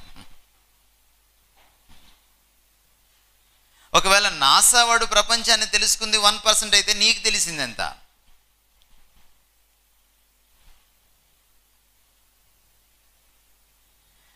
ప్రపంచం అంతా నువ్వెప్పటికి తెలుసుకోవాలి, దేవుడిని ఎప్పటికి తెలుసుకోవాలి? ఈలోపు పోతావు, అప్పుడు తప్పకుండా తెలుసుకుంటావు, అప్పటికే కొంపలు అంటుకుపోతాయి. అందుకనే నువ్వు ఇంకా 70 ఏళ్లలో 60 ఏళ్లలో పోకముందే దేవుణ్ణి తెలుసుకోవాలి. అందుకని బైబిల్ ఎంత మంచి సజెషన్స్ ఇస్తుంది, ఎంత మంచి ఆజ్ఞలు ఇస్తుంది, ఎంత మంచి విజ్డమ్ సేయింగ్స్ ఇస్తుంది, జ్ఞాన సూక్తులు చెప్తుంది. While you are still young, remember your Creator. While you are still young, remember your Creator. నువ్వు ఇంకా యవనస్తుడిగా బాలుడిగా ఉండగానే నీ సృష్టికర్తను స్మరణకు తెచ్చుకో. It's good for you. Gherman Titov, Russian cosmonaut, ఈ ప్రపంచంలో అంతరిక్షంలో తిరిగేటువంటి ఒక అంతరిక్ష శాస్త్రజ్ఞుడు. జర్మన్ టిటోవ్ నాస్తికుడు. జర్మన్ టిటోవ్ 1960s అంతరిక్షంలోకి వెళ్ళి స్పేస్ షిప్లో భూమి చుట్టూ ప్రదక్షిణాలు చేసి వచ్చాడు. భూమి చుట్టూ రౌండ్స్ వేసి వచ్చాడు. అదొక పెద్ద ఎక్స్పెడిషన్ ఆ రోజుల్లో, పెద్ద అచీవ్మెంట్ ఆ రోజుల్లో. ఆయన కిందికి వచ్చేసిన తర్వాత కొంతకాలానికి ఒక సైన్స్ ఫెయిర్ జరిగింది. ఈ సైన్స్ కాంగ్రెస్లో సమావేశంలో సైంటిస్టులు అందరూ మీట్ అయ్యారు. జర్మన్ టిటోవ్ మాట్లాడుతున్నాడు. ఆయన వంతు వచ్చింది. జర్మన్ టిటోవ్ నాస్తికుడు కాబట్టి చాలా వ్యంగ్యంగా ఒక మాట అన్నాడు. నేను అంతరిక్షంకి వెళ్ళాను, అంతరిక్షం అంతా తిరిగాను, కానీ నాకు దేవుడు ఎక్కడ కనిపించలేదన్నాడు జర్మన్ టిటోవ్. అప్పుడు అక్కడ ఉన్నటువంటి ఇంకొక ఆస్తికుడైన దేవుణ్ణి నమ్మే సైంటిస్ట్ లేచి, Titov can I say something అన్నాడు. చెప్పు అన్నాడు టిటోవ్, ఈ రష్యన్ కాస్మోనాట్. అప్పుడు ఆయన అన్నాడు, నువ్వు అంతరిక్షంకి వెళ్ళినప్పుడు దేవుణ్ణి చూడలేదన్నావు కదా, ఎక్కడ కనపడలేదన్నావు కదా, ఒకవేళ బహుశా ఈ ఐడియా వర్కౌట్ అవుద్దేమో చూడు. నువ్వు అంతరిక్షంకి వెళ్ళినప్పుడు ఈసారి ఏం చేస్తావంటే నీ వెనక సిలిండర్ ఉంటుంది కదా, నీ స్పేస్ సూట్ ఉంటుంది కదా, దాన్ని ఒక్కసారి అలా పీకేసి చూడు, దేవుడు కనపడతాడు అనుకుంటా అన్నాడు. కానీ గుడ్ న్యూస్ ఏంటంటే నువ్వు చచ్చాక దేవుడు ఎలాగూ కనపడతాడు, కానీ బతుకున్నప్పుడే దేవుడు కనపడితే మంచిది నీకు. It's good for you. అందుకనే మనం ఇంత శ్రమ తీసుకుంటున్నాం థియాలజీ చదవడానికి. Is there proof? ఈరోజు లాజికల్గా సైంటిఫికల్గా చెప్పగలమా, ఇంటెలిజెంట్గా చెప్పగలమా దేవుడు ఉన్నాడని? ఒకవేళ ఉంటే ఆయనతో కనెక్ట్ అవ్వగలమా? కనీసం 4 ప్రశ్నలు మీ ముందుకు నేను తీసుకొస్తున్నాను. యూనివర్స్ యొక్క ఆరిజిన్స్ని మనం చూసినప్పుడు, సైన్స్ని మనం ఆధారం చేసుకున్నప్పుడు, లాజిక్ని, కామన్ సెన్స్ని ఉపయోగించినప్పుడు, గుండెల్లో ఉన్నటువంటి మన నైతిక విలువల్ని గురించి మనం ప్రశ్నించుకున్నప్పుడు దేవుని గురించి తప్పకుండా మనం తెలుసుకోగలం. డార్విన్ ఏమన్నాడంటే, లేదు దేవుడు లేడు అని ఆయన చెప్పలేదు స్టేట్మెంట్, కానీ లేడు అనడానికి పునాదులు వేశాడు. ఈ ప్రపంచం తనంతట తానే ఉనికిలోకి వచ్చేసింది అన్నాడు డార్విన్. మనంతట మనమే వచ్చేసాము అని అన్నాడు. మీకు ఒక సింపుల్ సైన్స్ ఈరోజు చెప్తాను. సైన్స్ గురించి కొన్ని విషయాలు చెప్పిన తర్వాత నేను డార్వినిజం ఎంత అన్సైంటిఫిక్ నేను మీకు 5 మినిట్స్లో ఎక్స్ప్లెయిన్ చేస్తాను. మనందరం చాలామంది 10th క్లాస్ లోపే సైన్స్ చదువుతాం. అక్కడ దాకా ఆర్ట్స్ స్టూడెంట్, సైన్స్ స్టూడెంట్ లేరు. మనము ఇంటర్మీడియట్కి వచ్చిన తర్వాత డిగ్రీకి వచ్చేటప్పటికి ఎక్కువ మంది సైన్సే తీసుకుంటారు. ఎందుకంటే మనకి శ్రీ చైతన్యలో లేకపోతే నారాయణలో మనకి ఆర్ట్స్ లేదు కాబట్టి, మనకి మిగిలిన ఆ కాలేజీలే కాబట్టి మన దరిద్రం. కనుక మనం అక్కడే సైన్స్లోనే మనం పడి సచ్చాం. భారతదేశానికి ఈరోజు ప్రెసిడెంట్స్, ప్రైమ్ మినిస్టర్స్ లిస్ట్ అంతా మీరు రాస్తే ఒక్క అబ్దుల్ కలాం తప్ప సైన్స్ నుంచి వచ్చినాడు ఒక్కడు కూడా లేడు. ఆర్ట్స్ అంటే ప్రపంచానికి నాయకులను ఇచ్చేది. అందుకని ఈరోజు నాయకత్వ సంక్షోభం మనకి, ఎందుకంటే అందరం సైన్స్ తీసుకోవడం మొదలు పెట్టాం కాబట్టి. కానీ అంతకంటే గొప్ప ట్రాజడీ ఏంటంటే మీకు సైన్స్ రాదు. సైన్స్లో మీకు 10/10 వస్తాయి, కానీ మీకు సైన్స్ రాదు. సైన్స్లో కొన్ని పద్ధతులు ఉంటాయి. మొదట ఊహ ఉంటుంది, దాన్ని ప్రతిపాదన అంటాం, హైపోథసిస్ అంటాం. నెక్స్ట్ అబ్జర్వేషన్ ఉంటుంది, పరిశీలిస్తాం. మన పంచేంద్రియాలతో తెలుసుకుంటాం. ఆ తర్వాత ఎక్స్పెరిమెంటేషన్ ఉంటుంది, ఎక్స్పెరిమెంట్స్ చేస్తూ అబ్జర్వ్ చేస్తాం. ఆ తర్వాత థియరీ ఉంటుంది, థియరీ పేపర్ మీద పెడతాం. అది ఎస్ అవ్వచ్చు, రేపొద్దున నో కూడా అవ్వచ్చు. ద బ్రీఫ్ హిస్టరీ ఆఫ్ టైంలో స్టీఫెన్ హాకింగ్స్ థియరీ గురించి రాస్తూ ఏమన్నాడంటే, థియరీలు ఈరోజు ఉండొచ్చు, రేపు వీగిపోవచ్చు. థియరీ కానీ తాను చెప్పిన విషయాల్ని నెరవేర్చలేకపోతే ఆ థియరీని సైన్స్లో కొట్టివేస్తామని అన్నాడు. యూనివర్స్ ఎప్పుడు నిశ్చలంగానే ఉందని నమ్మారు ఒకప్పుడు, దాన్ని స్టడీ స్టేట్ థియరీ అన్నారు. కానీ ఆల్బర్ట్ ఐన్స్టైన్ వచ్చి అలా నిశ్చలంగా లేదు, యూనివర్స్ ఎప్పుడు మారుతూనే ఉంది, అది రిలేటివ్గా ఉంది. ఇక్కడ టైం ఒకలా ఉంటుంది, బయటకు వెళ్తే టైం ఒకలా ఉంటుంది, ఇక్కడ స్పీడ్ ఒకలాగా ఉంటుంది, అక్కడ స్పీడ్ ఇంకోలాగా ఉంటుంది, ఇక్కడ గ్రావిటీ ఒకలాగా ఉంటుంది, అక్కడికి వెళ్తే గ్రావిటీ మారుతుంది అని చెప్పిన తర్వాత స్టడీ స్టేట్ థియరీని కొట్టివేయడం జరిగింది. థియరీ ఆఫ్ రిలేటివిటీ వచ్చిన తర్వాత థియరీస్ నిలబడవు. మరి సైన్స్లో ఏం నిలబడుతుంది? లా నిలబడుతుంది. లా అంటే థియరీని ప్రూవ్ చేసిన తర్వాత దాన్ని లాగా యాక్సెప్ట్ చేస్తారు సైంటిస్ట్ కమ్యూనిటీస్లో. ఒకసారి లాగా ఎస్టాబ్లిష్ చేసిన తర్వాత దాన్ని ఎవడు తీసివేయడానికి వీల్లేదు, కొట్టేయడానికి వీల్లేదు, కాదనడానికి వీల్లేదు. ఐజాక్ న్యూటన్ మోషన్ లాస్ మనకు తెలుసు, లా ఆఫ్ గ్రావిటీ మనకు తెలుసు, తెలుగులో నియమం అంటాం. కాబట్టి సిద్ధాంతం కంటే నియమం ఉత్తమమైనది. సిద్ధాంతాన్ని కూడా నియమంతో కొట్టివేయచ్చు, కానీ నియమాన్ని సిద్ధాంతంతో కొట్టివేయడానికి వీల్లేదు. అందుకని మీరు పరమాణు ఎలా ఉంది అనేది థియరీస్ చదువుతారు. Bohr's atomic theory, Rutherford's atomic theory. But theory చదవంగానే చిన్న పేర ఒకటి ఉంటుంది కింద, బోర్స్ పరమాణు సిద్ధాంతాన్ని రాసి అందులోని లోపాలను రాయము. 8 మార్కుల క్వశ్చన్. ఎందుకు థియరీలో లోపాలు ఉన్నాయి? బోర్ ఎలక్ట్రాన్ న్యూక్లియస్ చుట్టూ గుండ్రంగా తిరుగుతుందని చెప్తే రూథర్ఫర్డ్ కాదని అందులో ఉన్న లోపాలను ఎత్తి చూపించాడు. రూథర్ఫర్డ్ ఏమన్నాడంటే కోడిగుడ్డాకారంలో ఎలిప్టికల్ ఆర్బిట్లో తిరుగుతుంది అని ఆయన ఒక కొత్త థియరీ తీసుకొస్తే అందులో మళ్ళీ బోర్ లోపాలు ఎత్తి చూపించాడు. కాబట్టి ఇద్దరు థియరీలు రాసుకొని ఇద్దరు లోపాలు చదువుకుంటాం మనం. సైన్స్ లోపభూయిష్టమైంది, కానీ మనం అదే ప్రమాణంగా తీసుకుంటాం. బట్ సైన్స్లో ఎస్టాబ్లిష్ అయినటువంటి దాన్ని లా అన్నాం. నా ఇక్కడ ఉన్న పదజాలాన్ని జాగ్రత్తగా గమనించండి. డార్విన్ చెప్పినటువంటి థియరీని, అంటే ఎవల్యూషన్ ద్వారా మనం వచ్చాము, జీవ పరిణామం ద్వారా వచ్చామన్న దాన్ని ఈ రోజుకి కూడా థియరీ ఆఫ్ ఎవల్యూషన్ అంటాం తప్ప లా ఆఫ్ ఎవల్యూషన్ అన్నము. జీవ పరిణామ సిద్ధాంతం అంటాం తప్ప నియమం అన్నము. ఆ ఒక్క స్టేట్మెంట్, ఆ ఒక్క టైటిల్ చాలు అది ఇంకా నిరూపించబడలేదు అని చెప్పడానికి. This my point number 1. Point number 2, there is a law. థర్మోడైనమిక్స్లో కొన్ని లాస్ ఉన్నాయి. మెకానికల్ ఇంజనీరింగ్ చేసిన వాళ్ళకి, లేకపోతే పాలిటెక్నిక్, ఆటోమొబైల్స్ అండ్ మెకానికల్స్ చదివిన వాళ్ళకి అర్థమవుతుంది. ఫిజిక్స్ బిఎస్సి చదివిన వాళ్ళకి అర్థమవుతుంది. Laws of thermodynamics. థర్మోస్ అంటే హీట్, అంటే ఎనర్జీ. హీట్ మార్పులు చెందుతూ ఉంటే దాన్ని డైనామిక్స్ అంటాము. సో ఎనర్జీ ఏ విధంగా మార్పులు చెందుతుందో దాన్ని స్టడీ చేసేటువంటి శాస్త్రాన్ని ఉష్ణగతిక శాస్త్రం అన్నాం, థర్మోడైనమిక్స్. నా థర్మోడైనమిక్స్లో నిరూపితమైనటువంటి లా ఏంటంటే ఎనర్జీ రోజు రోజుకి తరిగిపోతుంది తప్ప పెరగట్లేదు. అందుకనే హీట్ ఎప్పుడు కూడా లోయర్ లెవెల్ నుంచి హయ్యర్ లెవెల్కి వెళ్ళదు, హయ్యర్ లెవెల్ నుంచి లోయర్ లెవెల్కి వస్తుంది. దాన్ని లా ఆఫ్ ఎంట్రోపీ అన్నారు టెక్నికల్గా. నా డార్విన్ గారు ఏం చెప్పారంటే ఏకకణం బహుకణం అయింది అని చెప్పారు.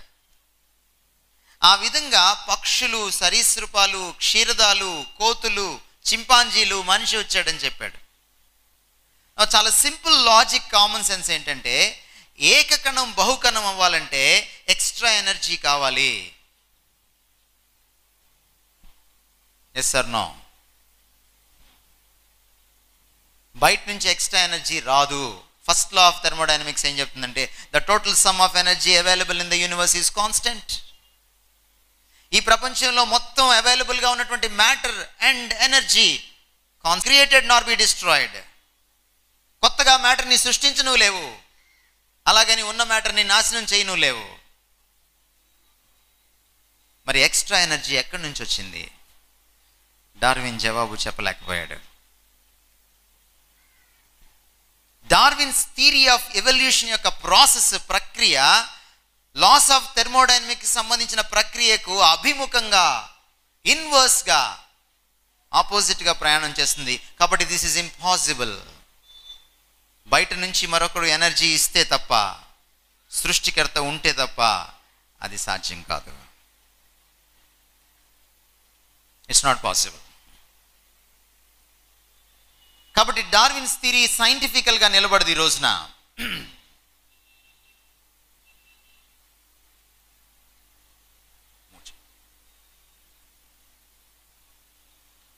స్టక్ అయింది. Right, next slide.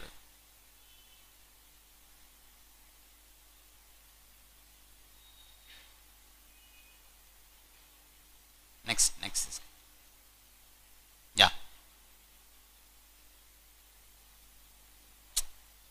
కింద నొక్కాలి. రైట్, ఓకే, వదిలేసి. Right, now I will take 3 evidences today to prove whether there is God or not. Cosmology అంటే యూనివర్స్ యొక్క ఆరిజిన్స్ని, దాని పుట్టు పూర్వోత్తరాలని స్టడీ చేయడం. ఒకవేళ యూనివర్స్ యొక్క పుట్టు పూర్వోత్తరాలని మనం కానీ స్టడీ చేస్తే మనకు కొన్ని విషయాలు బయటపడతాయి. ఒకళ్ళ గురించి తెలియాలంటే మనం ఏం చేస్తాం? వాళ్ళ పుట్టు పూర్వోత్తరాల్లోకి వెళ్తాం. చూడండి, చాలా సింపుల్ లాజిక్ మీకు చెప్పి నేను అప్పుడు పాయింట్లోకి వెళ్తాను. There is another law in the science. Laws of thermodynamics లాగా, లా ఆఫ్ గ్రావిటీ లాగా, లాస్ ఆఫ్ మోషన్ లాగా మీరు ఇప్పుడు దాకా వినుండరు, కానీ మీరు అది ఎప్పుడు అప్లై. మధ్యలో మీరు నీళ్లు పోసి తీసేస్తే చూడండి, లోపల పెట్టేటప్పుడు ఫోటో తీసి చూడండి, దాన్ని కొలవండి, మళ్ళీ తీసి చూడండి, మధ్యలో 1 గంట కాలిన తర్వాత సైజ్ కొలవండి, తప్పకుండా సైజ్ తగ్గిపోయి ఉంటుంది. మరి సూర్యుడు ఒక మండుచున్న అగ్నిగోళం అయితే ఆబ్వియస్లీ ఏమవ్వాలి? సూర్యుడు ష్రింక్ అవుతున్నాడు. It's a bad news for you. అక్కడ తప్పుంది. ఒక 100 సంవత్సరాలకి, ఒక శతాబ్దానికి 0.1% ష్రింక్ అవుతున్నాడు. దాన్ని ఒకవేళ సింప్లిఫై చేస్తే మ్యాథమెటిక్స్లో గంటకు 5 అడుగులు తరిగిపోతున్నాడు. ఒక రోజున సూర్యుడు ఏమవుతాడు? మండి మండి మండి ఏమవుతాడు? ఆరిపోతాడు. దీన్ని బట్టి మీకేం అర్థమైంది? సూర్యుడికి అంతముందా లేదా? ఉంది. సెకండ్ లా ఆఫ్ థర్మోడైనమిక్స్ కరెక్టా కాదా? కరెక్టే. హీట్ ఏమవుతుంది? ఒక రోజున 0 అయిపోతుంది. అందుకని దాన్ని సైంటిస్టులు ఏమన్నారంటే ఫిజిక్స్లో హీట్ డెత్ అన్నారు. నా అనంతము అంటే ఏంటి? అంతము లేనిది. అన్ ప్లస్ అంతము అనంతము, ఇన్ఫైనైట్ అంటాం ఇంగ్లీష్లో. ఇప్పుడు ఇది తమ్ముడు కదిలించుకమ్మా. నా ఇది అనంతమైనది అని అనడానికి వీల్లేదు ఈ రోజున. ఎందుకంటే సూర్యుడు అంతరించబోతున్నాడు ఒక రోజున. సూర్యుడికి అంతం ఉంది అంటే దానికి మొదలు కూడా ఉంది. అంటే అది ఫైనైట్. ఫైనైట్ అయిన ప్రతి వస్తువు వెనక ఏముంటుందండి? కారకము. I'll give you a second evidence. Moon. Moon గురించి మనం ఎక్కువ స్టడీ చేయలే. పక్క దేశం వాడు స్టడీ చేసిన తర్వాత అప్పుడు ఆదరాబాదరగా స్టడీ చేయడం మొదలు పెట్టాం మనం. ఎందుకంటే మూన్ను చూసి మనం ఏమనుకున్నామంటే మన మామ అనుకున్నాం, చందమామ అని పిలిచాం మనం. ఇంకా మనం ఎంత గొప్పవాళ్ళం అంటే మూన్ను చూసి మనం అక్కడికి వెళ్ళాలని అనుకోలే. ఎందుకంటే మూన్ దేవుడు కాబట్టి వెళ్తే చంపేస్తాడేమో అని మనం భయపడి ఏం చేసామంటే ఇక్కడ కూర్చొని చందమామ రావే, జాబిల్ రాలే, వస్తా వస్తా గోగుపూలు కొడుతూ కోసుకొని రావే అని మనం పాటలు రాసుకున్నాం. ఈలోపు పక్కనోడు ఏమైపోయాడు? మూన్ మీదకి వెళ్ళిపోయాడు. నిజమైన దేవుణ్ణి పూజించకపోతే ఇదే సమస్య. ఈ మూన్ గురించి మనం స్టడీ చేస్తే ఫస్ట్ టైం మూన్ మీదకి నీల్ ఆర్మ్స్ట్రాంగ్ టీంని పంపించారు. మీరు టెలివిజన్స్లో చూసి ఉంటారు, ఇంటర్నెట్లో చూసుంటారు, యూట్యూబ్లో వీడియోస్లో చూసి ఉంటారు. ఓ పెద్ద స్పేస్ అంటే షిప్, వ్యోమ నౌక. ఆ అంతరిక్ష నౌకలో 4 పెద్ద కాళ్ళు, దాదాపు ఈ బిల్డింగ్ రూఫ్ అంతా హైట్ ఉన్న కాళ్ళు. ఎందుకు అంత పెద్ద కాళ్ళు పెట్టారు వాళ్ళు? సెకండ్ టైం మళ్ళీ వెళ్ళినప్పుడు అలాంటి నౌకలో వెళ్ళలేదు వాళ్ళు, జీప్ కూడా నడిపారు అక్కడ. ఆ జీప్ నడిపినటువంటి సైంటిస్ట్, నేను డిగ్రీ చదువుతున్నప్పుడు మా కాలేజీకి రావడం, నేను ఆయనతో షేక్ హ్యాండ్ తీసుకోవడం, ఆ రోజుల్లో మాకు చాలా పెద్ద స్టోరీ అది. ఎందుకు ఇంత పెద్ద కాళ్ళు పెట్టారు? నాసా సైంటిస్టులు ఏమనుకున్నారంటే యూనివర్స్ ఇన్ఫైనైట్ కదా, యూనివర్స్కి మొదలు లేదు కదా, అంతం లేదు కదా, ఈ యూనివర్స్లో డస్ట్ చాలా పేరుకుపోయి ఉంటుంది. మనము ఒకవేళ 2-3 రోజులకి ఊరు వెళ్తే కొంచెం డస్ట్ ఉంటుంది మన ఇంట్లో, వచ్చి తుడుచుకుంటాం మనం. దసరా సెలవులకి ఊరు వెళ్తే 10 రోజులు డస్ట్ ఉంటుంది కదా. అదే సమ్మర్ హాలిడేస్కి వెళ్తే 4 రోజులు డస్ట్ ఉంటుంది. వెళ్ళే కొద్దీ, రోజులు గడిచే కొద్దీ డస్ట్ పెరుగుతూ ఉంటుంది. మూన్ పైన డస్ట్ ఎంత ఉంటుంది అని అంచనా వేశారు. చాలా పెద్దది ఉంటుంది, చాలా ఎక్కువ ఉంటుంది, మునిగిపోతారేమో మన వాళ్ళు అని చెప్పి అన్ని పెద్ద కాళ్ళు పెట్టారు. తీరా అక్కడ దిగిన తర్వాత వాళ్ళకి అర్థమైంది ఏంటంటే మిల్లీమీటర్స్లో కూడా డస్ట్ లేదు. వాళ్ళకి ఏం అర్థమైందంటే మూన్ ఎప్పటి నుంచో ఇక్కడ లేదు అని అర్థమైపోయింది. So universe is not infinite. ఇది అపరిమితమైంది కాదు, ఇది అనంతమైంది కాదు, ఇది పరిమితమైంది. లా ఆఫ్ కాజాలిటీ ప్రకారము ఇటువంటి యూనివర్స్ని మనం చూస్తే మనకేం అర్థమవుతుంది? తప్పకుండా దీని వెనక ఒక కర్త ఉండి తీరాలి. Right? Motion of the galaxies మీరు చూసారా? అవి ఏంటంటే ఒక్కొక్క చుక్క ఒక నక్షత్రపు ముద్ద, అంటే నక్షత్ర కూటమి, ద గ్రూప్ ఆఫ్ స్టార్స్. అవన్నీ కూడా ట్రావెల్ చేస్తున్నాయి. ఎలా ట్రావెల్ చేస్తున్నాయి యూనివర్స్లో అంటే ఒక్కొక్క ముద్ద ఒక్కొక్క రకంగా ట్రావెల్ చేస్తుంది, ఒక్కొక్క డైరెక్షన్లో ట్రావెల్ చేస్తుంది, 360 degrees యాంగిల్స్లో ట్రావెల్ చేస్తున్నాయి. అవి మీరు ఎప్పుడైనా క్యారమ్స్ ఆడారా? అన్ని మధ్యలో పెడతారు కదా కాయిన్స్. మీరు ఒక కార్నర్ నుంచి కొడితే అవి ఎన్ని సైడ్స్కి వెళ్తాయి? 360 degreesలో ఏ సైడ్కైనా వెళ్తుంది, అది షాటర్ అవుతాయి. దాన్ని మీరు వీడియో తీసి రివర్స్ చేస్తే ఏమవుతుంది? అవన్నీ కూడా వచ్చి ఒక పాయింట్లో గ్యాదర్ అవుతాయి. అంతేనా? యూనివర్స్ని ఒకవేళ అలా కానీ వీడియో తీయగలిగితే, దాన్ని రివర్స్లో ప్లే చేయగలిగితే, ఈ మోషన్ ఆఫ్ ద గ్యాలక్సీస్ యొక్క డైరెక్షన్ అంతా మళ్ళీ వచ్చి ఒక్కచోట స్టార్ట్ అవుతుంది. ఒక చిన్న పాయింట్తో స్టార్ట్ అవుతుంది. నా ఇది సైంటిస్టులకి ఆశ్చర్యం కలిగించింది. వాళ్ళు ఏ కంక్లూషన్కి వచ్చారంటే, యూనివర్స్కి ఒక బిగినింగ్ ఉంది, దేర్ఫోర్ యూనివర్స్ వెనుక కర్త ఉన్నాడు. Next point is design. డిజైన్ని తీసుకుంటే కూడా దేవుడు ఉన్నాడో లేదో మనం చెప్పడానికి అద్భుతమైన అవకాశం ఉంది. నా డిజైన్ని చూస్తే డిజైన్ రకరకాలుగా ఉంటుంది. ఈ స్లైడ్ మీకు ఎక్స్ప్లెయిన్ చేయకముందు another slide, argument from design ఉంటుంది చూడండి.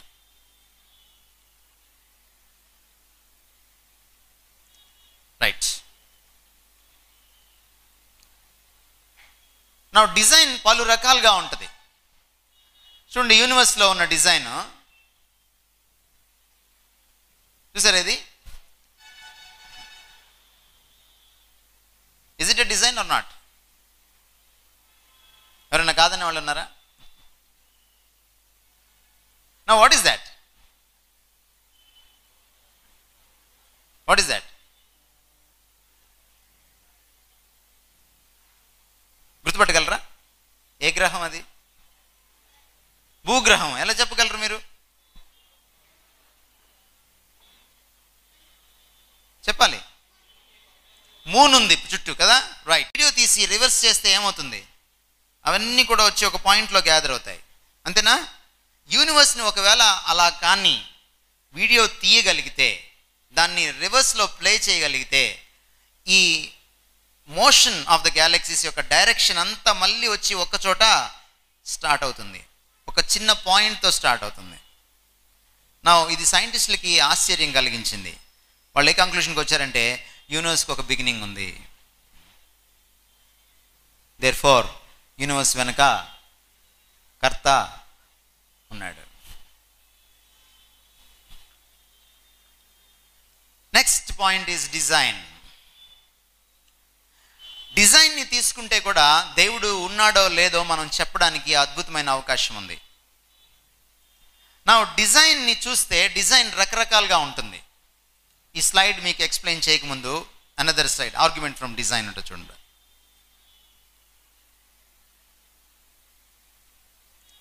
రైట్. నా డిజైన్ పలు రకాలుగా ఉంటుంది. చూడండి, యూనివర్స్లో ఉన్న డిజైన్ చూసారా? ఇది is it a design or not? ఎవరైనా కాదనే వాళ్ళు ఉన్నారా? Now what is that? What is that? గుర్తుపట్టగలరా? ఏ గ్రహం అది? భూగ్రహం. ఎలా చెప్పగలరు మీరు? చెప్పాలి. మూన్ ఉంది చుట్టూ కదా, రైట్. శాటిలైట్ ఉపగ్రహం తిరుగుతుంది దాని చుట్టూ. సో మీరు లాజికల్గా ఆలోచిస్తున్నారని దీన్ని బట్టి అర్థమవుతుంది. Good, very good. Now will come back to that. నేను డిజైన్ గురించి ఎక్స్ప్లెయిన్ చేసిన తర్వాత, వాట్ ఈస్ దిస్ డిజైన్?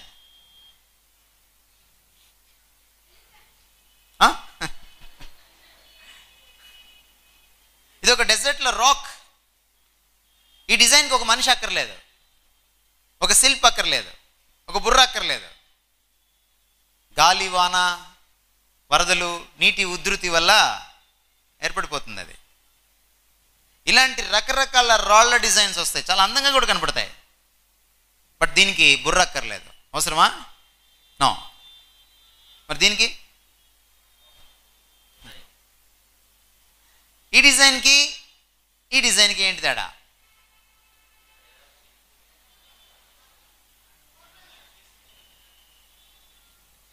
ఈ డిజైన్కి బుర్ర అక్కర్లేదు, ఈ డిజైన్కి కావాలి. నా ఇంతకంటే కాంప్లికేటెడ్ డిజైన్ చూపిస్తాను మీకు నేను. ఇవేంటో తెలుసా? 4 అమెరికన్ ప్రెసిడెంట్స్, మౌంట్ రష్మోర్ అమెరికాలో చాలా ఫేమస్. ఈ డిజైన్కి ఏది కష్టం? దీనికి బుర్ర కావాలి కదా, దీనికి బుర్ర అక్కర్లేదు కదా, దీనికి బుర్ర కావాలి కదా, దీనికి ఇంకా పెద్ద బుర్ర కావాలా వద్దా?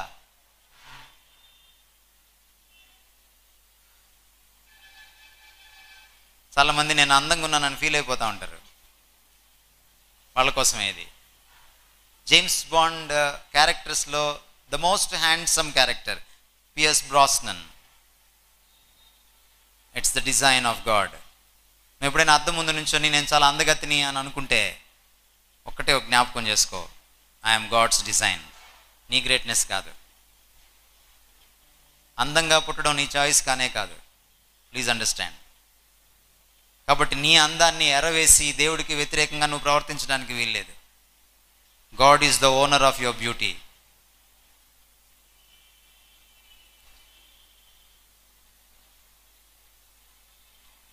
ఫస్ట్ దానికి బుర్ర అక్కర్లేదు, న్యాచురల్ డిజైన్. సెకండ్ దానికి బుర్ర కావాలి, మూడో దానికి అంతకంటే ఎక్కువ.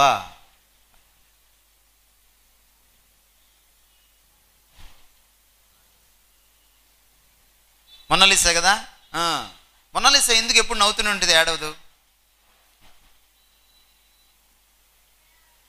మొనాలిసా నవ్వు ఇంతవరకు ప్రపంచానికి అర్థం కాల.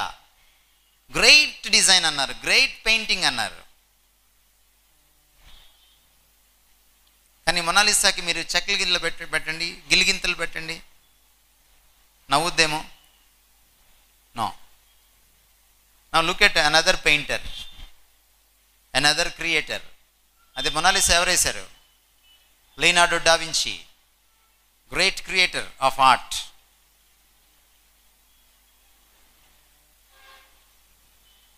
అంతకంటే అందమైన hour farmer prime minister Indira Gandhi. ఈమెను ఎవరు డిజైన్ చేశారు? ఎవరికి కష్టం? ఏది కష్టం? ఈమె నవ్వగలదు, ఏడవగలదు.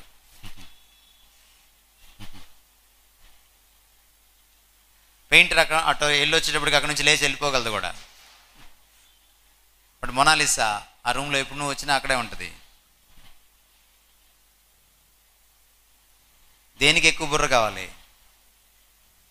దేనికి ఎక్కువ కళ కావాలి? మొనాలిసా పుట్టడానికే. సపోజ్ ఎవరైనా మీకు గాలివాన్లో మొనాలిసా బొమ్మ పుట్టిందంటే నమ్ముతారా? మరి గాలివాన్లో ఇందిరాగాంధీ ఎలా పుడుతుంది? జీవ పరిణామం ద్వారా నువ్వెలా వస్తావు ఉనికిలోకి? Impossible, impossible. ఇదంటే గమనించారా? కెమెరాలో అపర్చర్, లైట్ ఎక్కువైతే క్లోజ్ అవుతుంది, లైట్ తక్కువైతే ఓపెన్ అవుతుంది. ఎలా తెలిసింది ఇంత జ్ఞానం మనిషికి? Imitation, imitation. టెక్నాలజీని చూసి విరవేగక్కర్లా. All technology is nothing but the imitation of God's creation. కెమెరాని నువ్వు నొక్కాలి, కానీ ఆటో ఫోకస్ చేసుకుంటుంది ఇది. ఎందుకని? ఉదయాన్నే లేవంగానే నువ్వు సూర్యుడిని చూడలేవు, ట్యూబ్ లైట్ చూడలేవు, అపర్చర్ ఓపెన్ అయిపోయి ఉంటుంది లోపల. కాసేపటికి ఆ లైట్ వల్ల అపర్చర్ మళ్ళీ క్లోజ్ అవుతుంది. నువ్వేం చేయక్కర్లా, నువ్వు వాల్యూమ్ తగ్గించక్కర్లా, రెగ్యులేటర్లు ఏం నువ్వు నాబు తిప్పక్కర్లా.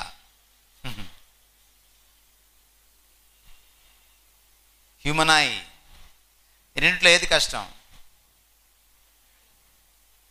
ఐ తయారు చేయడం కష్టం. అందుకని ఒక కన్ను పోతే ఎందుకని ఇంకో కన్ను తీసుకొచ్చి బిగించలేరు? ఎందుకని? నేత్రదాతలు ఎందుకు కావాలి మనకి? మళ్ళీ దేవుని సృష్టిలోంచి తీసుకొచ్చుకోవాల్సిందే, తప్పదు. నువ్వు ఒక కన్నుని సృష్టించనే లేవు, మనకంత సీన్ లేదు. క్రికెట్లో గ్రేట్ స్టార్ టైగర్ పటోడీ గుర్తున్నాడా మీకు? టైగర్ పటోడీకి ఆయన మన కెప్టెన్గా ఉన్నప్పుడు ఇండియాకి పాకిస్తాన్కి టెస్ట్ మ్యాచ్ జరిగినప్పుడు టైగర్ పటోడీ దాడి తట్టుకోలేక ఆయన అటాక్ చేయాలనుకున్నారు. అందుకని ఒక కాయిన్ పెట్టి ఆ కాయిన్ మీద నుంచి బాల్ని బౌల్ చేశారు. కన్ను పోయింది ఆయనకి. ఆ రోజుల్లో నేత్రదాతలు లేరు. టైగర్ పట్టోడికి మొన్న చనిపోయేదాకా షర్మిలా ఠాగూర్ భర్త ఒక మేక కన్ను పెట్టుకున్నాడు. రాయల్ ఫ్యామిలీ నుంచి వచ్చాడు, కోట్లకు పడగలెత్తినవాడు, బట్ ఒక కన్ను సృష్టించుకోలేకపోయాడు. You can't. కెమెరా ఇందాక అడ్డు కొత్త చూసాం, ఇప్పుడు నిలువు కొత్త చూసాం. అవి కూడా నిలువు కొత్త చూడండి. ఇమిటేషన్. ఒకవేళ కెమెరా ఎవ్వరూ లేకుండా ఉనికిలోకి వచ్చింది అనేది కరెక్ట్ అయితే అప్పుడు కొంత నమ్మొచ్చు, కన్ను కూడా ఎవరు లేకుండా ఉనికిలోకి వచ్చిందేమో అని. There is a creator. దేవుడు లేడు అనడానికి వీల్లేదు. అందుకని ఇప్పుడు డార్విన్ని మీకు పరిచయం చేస్తున్నాను. ఇదే డార్విన్, దేవుడు లేడు అనడానికి పునాదులు వేసిన డార్విన్ ఐ గురించి ఏమన్నాడంటే, ఈరోజు ఐని స్టడీ చేసిన తర్వాత నాకు ఒకటి అర్థమవుతుంది, డెఫినెట్గా నా థియరీ ఓడిపోతుందని. నేను సిగ్గు లేకుండా, భయం లేకుండా, నిస్సంకోచంగా ఒప్పుకుంటున్నాను. చాప్టర్ 4 ఆరిజిన్ ఆఫ్ స్పీషీస్, జీవ పరిణామ సిద్ధాంతం గురించి ఏ పుస్తకంలో రాశాడో ఆ పుస్తకంలోనే నా థియరీ తప్పు అని నేను కన్నును స్టడీ చేసిన తర్వాత తెలుసుకున్నాను అని డార్విన్ అన్నాడు. కానీ ఇది మీ పాఠ పుస్తకాల్లోకి రాదు.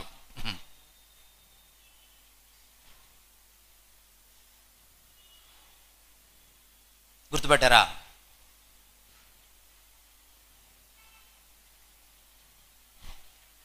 ఒక చర్చ్ విండో పైన ఉన్నటువంటి డిజైన్ అది. కొన్ని చర్చెస్ విండోస్ పైన బ్యాక్గ్రౌండ్లో డిజైన్స్ ఉంటాయి.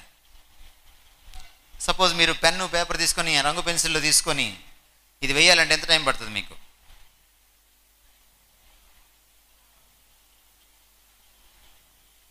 సపోజ్ రంగు పెన్సిళ్ళు, రబ్బరు, పెన్సిల్, పేపర్లు అన్నీ ఇక్కడ పెట్టేసేసి, ఫెవిక్రిల్ ఇక్కడ పెట్టేసి, ఇక్కడ చాలాసార్లు బాంబులు పేలిస్తే ఆ డిజైన్ వస్తుందా? రాదు. దాన్ని కాపీ చేసుకోవడానికే మీకు దాదాపు ఒక రోజు పడుతుంది పర్ఫెక్ట్గా చేయాలంటే. అప్పటికి కూడా గ్యారంటీ లేదు. నా ఇదే ఇంత కష్టమైతే ఈ డిజైన్ చూడండి. ఈ రెండిట్లో ఏ డిజైన్ కష్టం? Right side. ఆ డిజైన్ ఏంటో తెలుసా? మీ డిఎన్ఏ. ప్రతి మనిషి జీవ కణంలో ఉన్నటువంటి డిఎన్ఏ డిజైన్ అది. దాన్ని పర్ఫెక్ట్గా కాపీ కొట్టడమే కష్టం. మరి దాన్ని సృష్టించడానికి దీన్ని బట్టి మీకేమర్థమవుతుంది? డిజైనర్ ఉన్నాడా లేదా? ఖచ్చితంగా ఉన్నాడు. డిఎన్ఏ గురించి మీకు మాట చెప్పాలి. చాలా సంవత్సరాల క్రితం 1600 మంది సైంటిస్టులు ప్రపంచంలో చోటు చేరారు. వాళ్ళ ధ్యేయం ఏంటంటే డిఎన్ఏని స్టడీ చేయడం. డిఎన్ఏని స్టడీ చేయడానికి ఓ పెద్ద ప్రాజెక్ట్ని పెట్టుకున్నారు. 10 దేశాల నుంచి వచ్చారు, 11 యూనివర్సిటీస్ నుంచి వచ్చారు. వరల్డ్లో ఉన్న prestigious universities, top universities. 10 years కష్టపడ్డారు ఆ ప్రాజెక్ట్లో. డిఎన్ఏని 70% మాత్రమే స్టడీ చేయగలిగారు. ఎందుకంటే డిఎన్ఏలో కోడ్ లాంగ్వేజ్లో ఉంది, ATGC అనే కోడ్ లాంగ్వేజ్లో ఉంది. ఆ కోడ్ లాంగ్వేజ్ మొత్తాన్ని కానీ ఒకవేళ ఒక్క కణంలో ఉన్న ఒక్క డిఎన్ఏ ఇన్ఫర్మేషన్ని మనం కానీ ట్రాన్స్లేట్ చేస్తే ఇంగ్లీష్లోకి, ఎన్సైక్లోపీడియా బ్రిటానికా అంత పుస్తకం ఒకవేళ చేయాలనుకుంటే 20 మిలియన్ పేజీలు అవుతుంది. అంటే 2 కోట్ల పేజీలు అవుతుంది. 10 years కష్టపడితే 70% మాత్రమే చదవగలిగారు. జీనోమ్ కోడ్ ప్రాజెక్ట్ 70% మాత్రమే సక్సెస్ అయింది.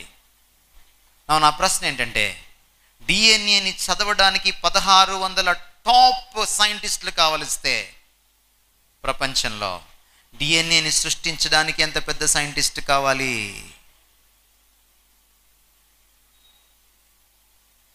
అందుకనే దావీదు అంటాడు, నీ జ్ఞానాన్ని నేను అర్థం చేసుకోలేను, ఇట్టి తెలివి నాకు మించినది.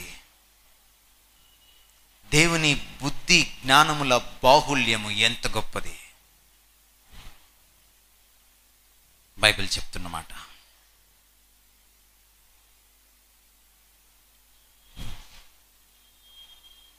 Now let me go back to the first one.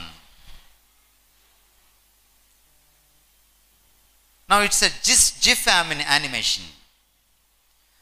ఇది అందరు చేయగలరా? జిఫ్ ఎవరు నేర్చుకుంటారా యానిమేషను? వాళ్ళే చేయగలరు, రైట్? నా ఎవరు లేకుండా ఇది సాధ్యమా? ఇది చూసేనే మనకి చాలా ఎగ్జైటింగ్గా ఉంది కదా. ఒరిజినల్ ఎలా ఉంటుంది?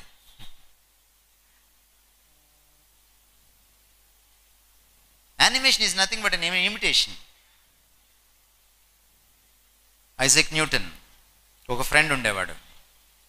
ఐజాక్ న్యూటన్ నాస్తికుడు కాదు, దేవుని నమ్మినవాడు, బైబిల్ని నమ్మినవాడు. ఐజాక్ న్యూటన్కు ఉన్న ఫ్రెండ్ నాస్తికుడు. ఎప్పుడు ఐజాక్ న్యూటన్తో వాదిస్తూ ఉండేవాడు దేవుడు లేడని. ఓ రోజున యథావిధిగా ఐజాక్ న్యూటన్ని కలవడానికి వచ్చాడు. ఐజాక్ న్యూటన్ ఇంట్లో లేడు, ల్యాబ్లో ఉన్నాడు, వెళ్ళమన్నారు ఇంట్లో వాళ్ళు. ల్యాబ్లోకి వెళ్ళాడు. ఐజాక్ న్యూటన్ చాలా డీప్గా మునిగిపోయి ఎక్స్పెరిమెంట్ చేస్తున్నాడు. ఏంటని చూస్తే ఇలాంటి మోడల్ ఒకటి చూస్తూ ఉన్నాడు. ఈ మోడల్లో కేవలం మీకు భూమి ఒకటే కనపడుతుంది. ఐజాక్ న్యూటన్ ఆ రోజుల్లో తయారు చేసిన మోడల్లో నవగ్రహాలతో ఆయన ఒక మ్యాగ్నెటిక్ మోడల్ని తయారు చేశాడు. సూర్యుడి చుట్టూ అవి తిరుగుతూ ఉన్నాయి. చూసి ముగ్ధుడైపోయాడు ఈ ఫ్రెండ్. అరే ఎవరు చేశారా, ఇంత బాగుంది అన్నాడు. ఐజాక్ న్యూటన్ ఒకసారి చూశాడు వీడి వైపు, ఫ్రెండ్ వైపు. మళ్ళీ అడిగాడు వీడు ఉత్కంఠ పట్టుకోలేక, ఎవరు చేశారని అన్నాడు. మళ్ళీ ఇంకోసారి సీరియస్గా చూసి ఎవరు చేయలేదన్నాడు.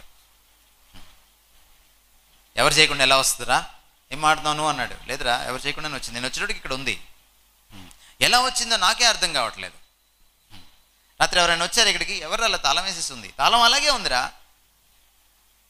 ల్యాబ్ ఎవరు ఓపెన్ చేయలేదు. నేను నిజం చెప్పరా అన్నాడు. నిజమేరా. లేదురా నేను నమ్మను అన్నాడు. నిజంగా నమ్మవా అన్నాడు. అవును నేను నమ్మను అన్నాడు. ఎందుకు నమ్మవు? ఎవరు చేయకుండా ఇలాంటిది ఎలా ఉనికిలోకి వస్తుందిరా? ఓహో అలానా, మరి మోడల్ ఎవరు చేయకుండా ఉనికిలోకి రాకపోతే ఆ ఒరిజినల్ ఎలా వస్తుందిరా అని అడిగాడు ఐజాక్ న్యూటన్. ఆ రోజు it's an eye opening to his friend. దేవుడు ఉన్నాడు, నువ్వు లేడనుకున్నా ఉన్నాడు, నువ్వు ఫీల్ అవ్వకపోయినా ఉన్నాడు. ఫీల్ అవ్వడం నీ వంతు, ఫీల్ అవ్వకపోతే నీ కర్మ. Whether you feel it or not, God is a fact. God is a fact. పాత స్లైడ్లోకి వెళ్దాం.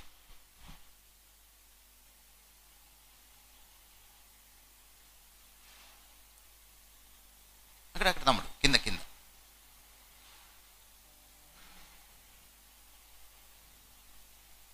కిందికి రమ్మా. పవర్ పాయింట్ ఉంది కదా అక్కడ, కిందికి రా. అడుగు అది వదిలేసి కిందికి వచ్చే అడుక్కమ్మా. అది నొక్కు.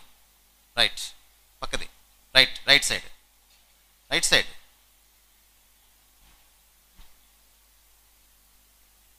రైట్. Thank you. రైట్. ఈ ప్రపంచంలో ఉన్న మిల్కీ వే గ్యాలక్సీని మీరు చూస్తే, if the Milky Way galaxy we are living in is too large or too small, life is not possible.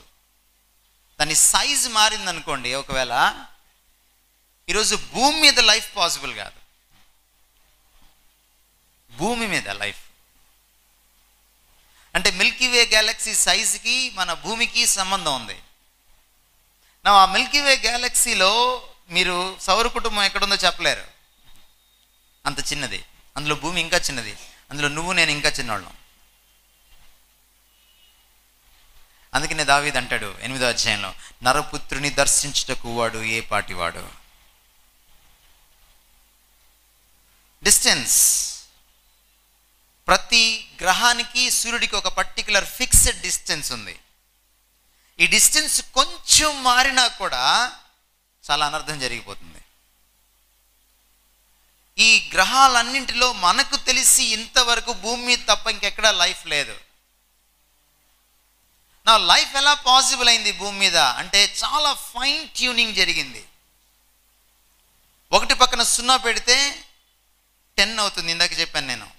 2 పెడితే 2 సున్నాలు పెడితే 100 అవుతుంది, దాన్ని 10 స్క్వేర్ అనుకోవచ్చు. 3 పెడితే 10 క్యూబ్ అనుకోవచ్చు. ఒకవేళ ఒకటి పక్కన 53 సున్నాలు పెడితే 10⁻53 అవుతుంది. అంత పెద్ద సంఖ్యతో ఒక సెంటీమీటర్ని డివైడ్ చేస్తే, విభాగిస్తే, సపోజ్ సెంటీమీటర్ని 1 సున్నా ఉన్న 10తో డివైడ్ చేస్తే మిల్లీమీటర్ అవుతుంది.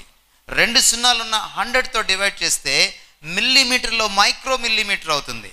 అలా కాకుండా ఒకటి పక్కన 53 సున్నాలు పెట్టి ఒక సెంటీమీటర్ని డివైడ్ చేస్తే మీకు ఊహించినంత చిన్నదవుతుంది సెంటీమీటర్. అంత భూమి ముందుకు జరిగినా వెనక్కి జరిగినా life is not possible. Is it not a design? Is it not a design?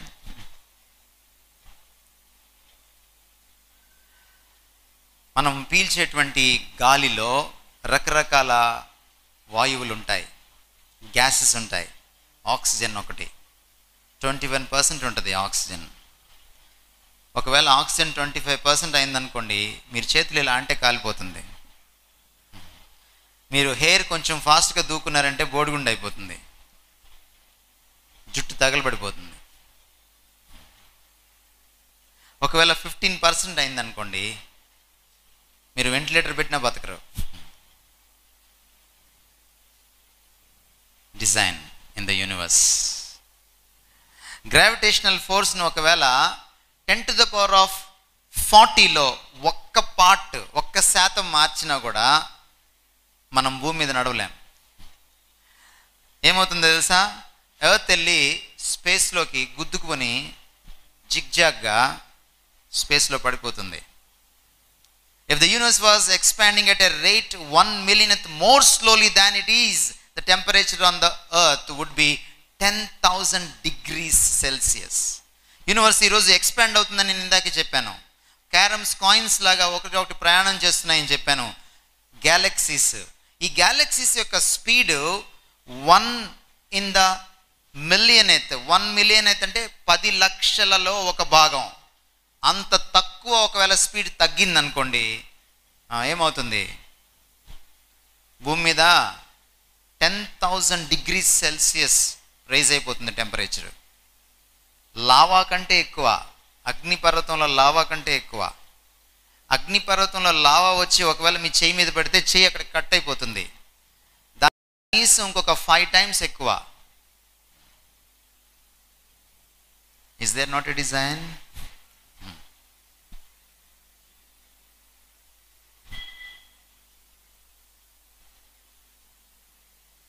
అందుకనే స్టీవెన్ హాకింగ్స్ దేవుడు లేడని పుస్తకాలు రాసిన ఈయన అమెరికన్ టెలివిజన్కి ఇచ్చిన ఇంటర్వ్యూలో 1989 జూలై 21న ఏబీసీ న్యూస్ ఛానల్కి ఇచ్చినటువంటి ఇంటర్వ్యూలో 2020 ప్రోగ్రాంలో ఆయన అన్న మాటలు, it is difficult to discuss the beginning of the universe without mentioning the concept of God.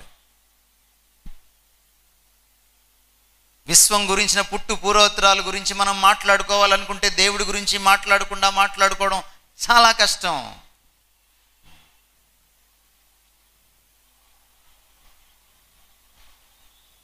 నా ఒకవేళ ఈ దేవుడు నిజంగా మీ సృష్టికర్త అయితే, I want to pose you a question.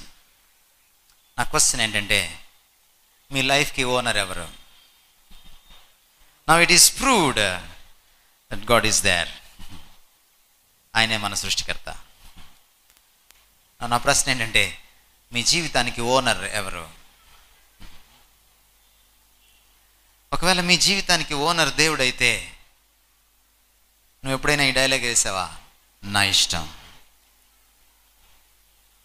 నా ఇష్టం.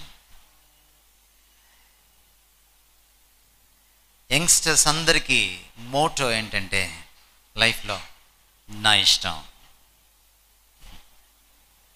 నీకెందుకు? జాగ్రత్త. అందుకనే సోలమన్ 3000 years బ్యాక్ ఏమన్నాడంటే, నా ఇష్టం అని నువ్వు జీవించవచ్చు, నో ప్రాబ్లం. నీ హృదయం ఎలా ఇష్టపడితే అలా జీవించు. నీ కన్నులు ఏది ఆశిస్తే అది, ఏది కోరుకుంటే అది చేసేయి. నా ఇష్టం అన్నట్టుగానే జీవించు. బట్ ఒక్క విషయం మాత్రం గుర్తుపెట్టుకో, వన్ డే నీ సృష్టికర్త అయిన, నీ జీవితానికి కర్త అయిన ఈయనకి నువ్వు లెక్క అప్పు చెప్పాలి. ఎందుకంటే నువ్వు నీ లైఫ్కి మేనేజరే, ఓనర్ కాదు. అందుకని నువ్వు ఆత్మహత్య చేసుకోవడానికి వీల్లేదు. అందుకే ఆత్మహత్య చేసుకోవడానికి వీల్లేదు. ఆత్మహత్య చేసుకునే వాళ్ళకి ఒక బ్యాడ్ న్యూస్, ఇక్కడ తప్పించుకుందామని వెళ్ళిపోతారేమో మీరు, అక్కడ పట్టుకుంటాడు మిమ్మల్ని. అక్కడ ఆత్మహత్య చేసుకోలేవు, రెండోసారి ఆత్మహత్య కుదరదు. నీ ఆత్మహత్యకు నువ్వు లెక్క చెప్పాల్సిందే.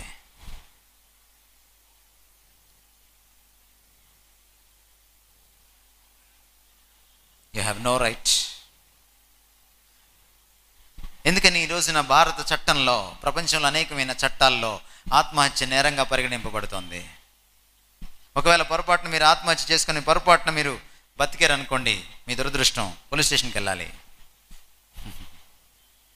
ఎందుకని? నేరం. ఎందుకు నేరం? నీకు హక్కు లేదు. You are not the owner of your life.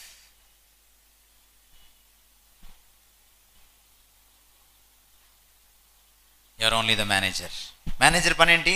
సాయంత్రం కల్లా డబ్బులు లెక్కేసి అకౌంట్స్ ఓనర్ గారి ఇంటికి వెళ్ళి అప్పుకిచ్చాలి. అమ్మ చూడట్లేదు, నాన్న చూడట్లేదు, టీచర్ చూడట్లేదు, వార్డెన్ చూడట్లేదు, ఫ్రెండ్స్ చూడట్లేదు, నా ఇష్టం అని అనుకున్నావా? జాగ్రత్త. Your life is accountable. దేవుడు దాన్ని యొక్క అకౌంట్ అడిగి తీరుతాడు. You cannot escape God. You cannot escape God and his judgment. సాధ్యం కాదు. It's not possible. దేవుడు చూసి చూడనట్టు నిన్ను వదిలేస్తే కొంతకాలం కుదురుతుందేమో, but one day you have to face God. You have to face God. చాలాసార్లు మనం ఏమనుకుంటామంటే దేవుడు లాస్ట్ అనుకుంటాం మనం. నో, అప్పటికి పిప్పి మిగులుతుంది. మీరు ఎప్పుడైనా చెరుకు రసం తాగారా? చెరుకు రసం స్టాల్ వెనక్కి వెళ్ళి చూడండి, దాన్ని ఏదైనా పిండి చూడండి ఎప్పుడైనా. చాలామంది జీవితాలు పిప్పి అయిపోతాయి. అప్పుడు తీసుకొచ్చి దేవుడికి ఇద్దాం అనుకుంటారు. God will not accept.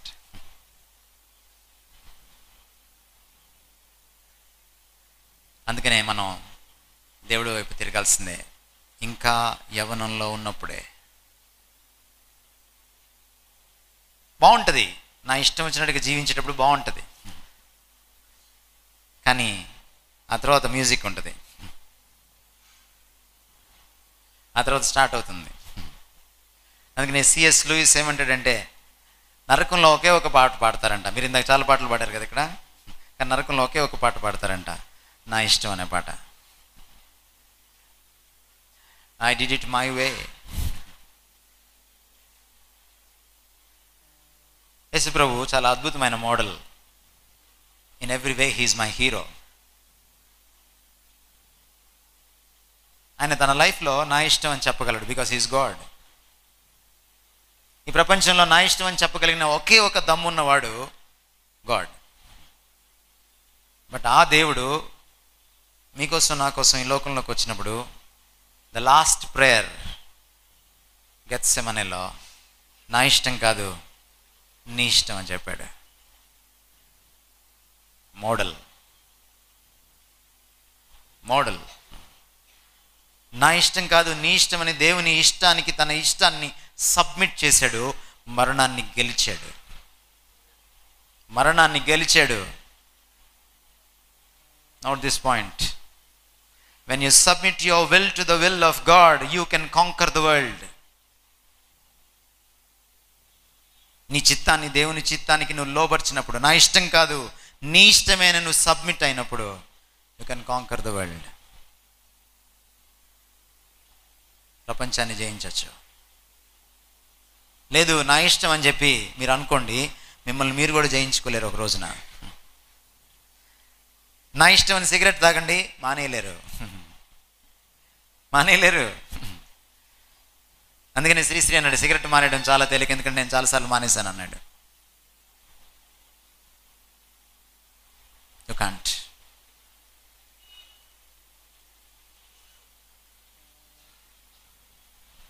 Think about it. మీరు లంచ్కి వెళ్ళకముందు, లంచ్కి వెళ్ళిన తర్వాత, మళ్ళీ తిరిగి వచ్చేదాకా థింక్ అబౌట్ దిస్ గాడ్.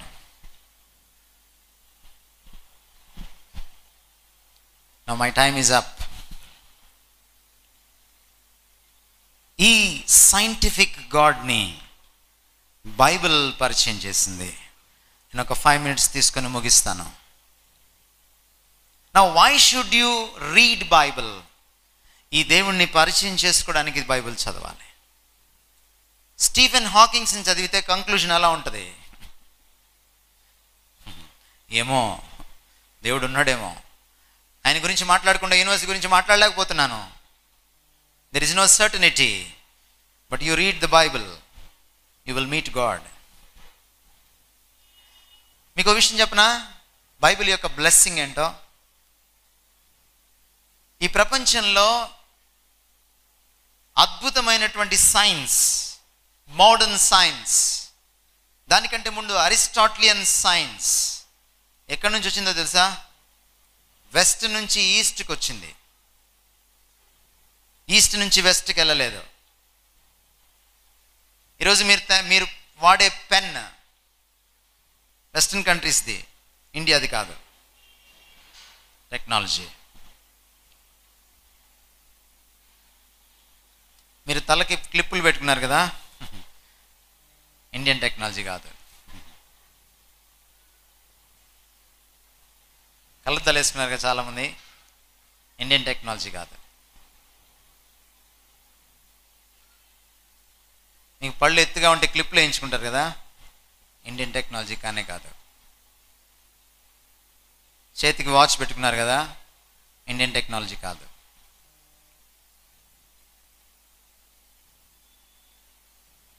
ఎందుకని ఈరోజు మీరు వాడుతున్న టెక్నాలజీలో 99% ఆర్ 99.999999% వెస్టర్న్ కంట్రీస్ నుంచి వచ్చింది. మన వాళ్ళు చెప్తారు పుష్పక విమానం ఎప్పుడో కనుక్కున్నామని, కానీ దాని రెక్క కూడా దొరకలేదు.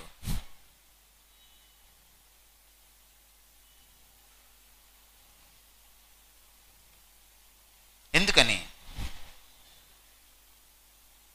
ఎవరెస్ట్ ఎక్కడుంది? ఎక్కడుంది ఎవరెస్ట్?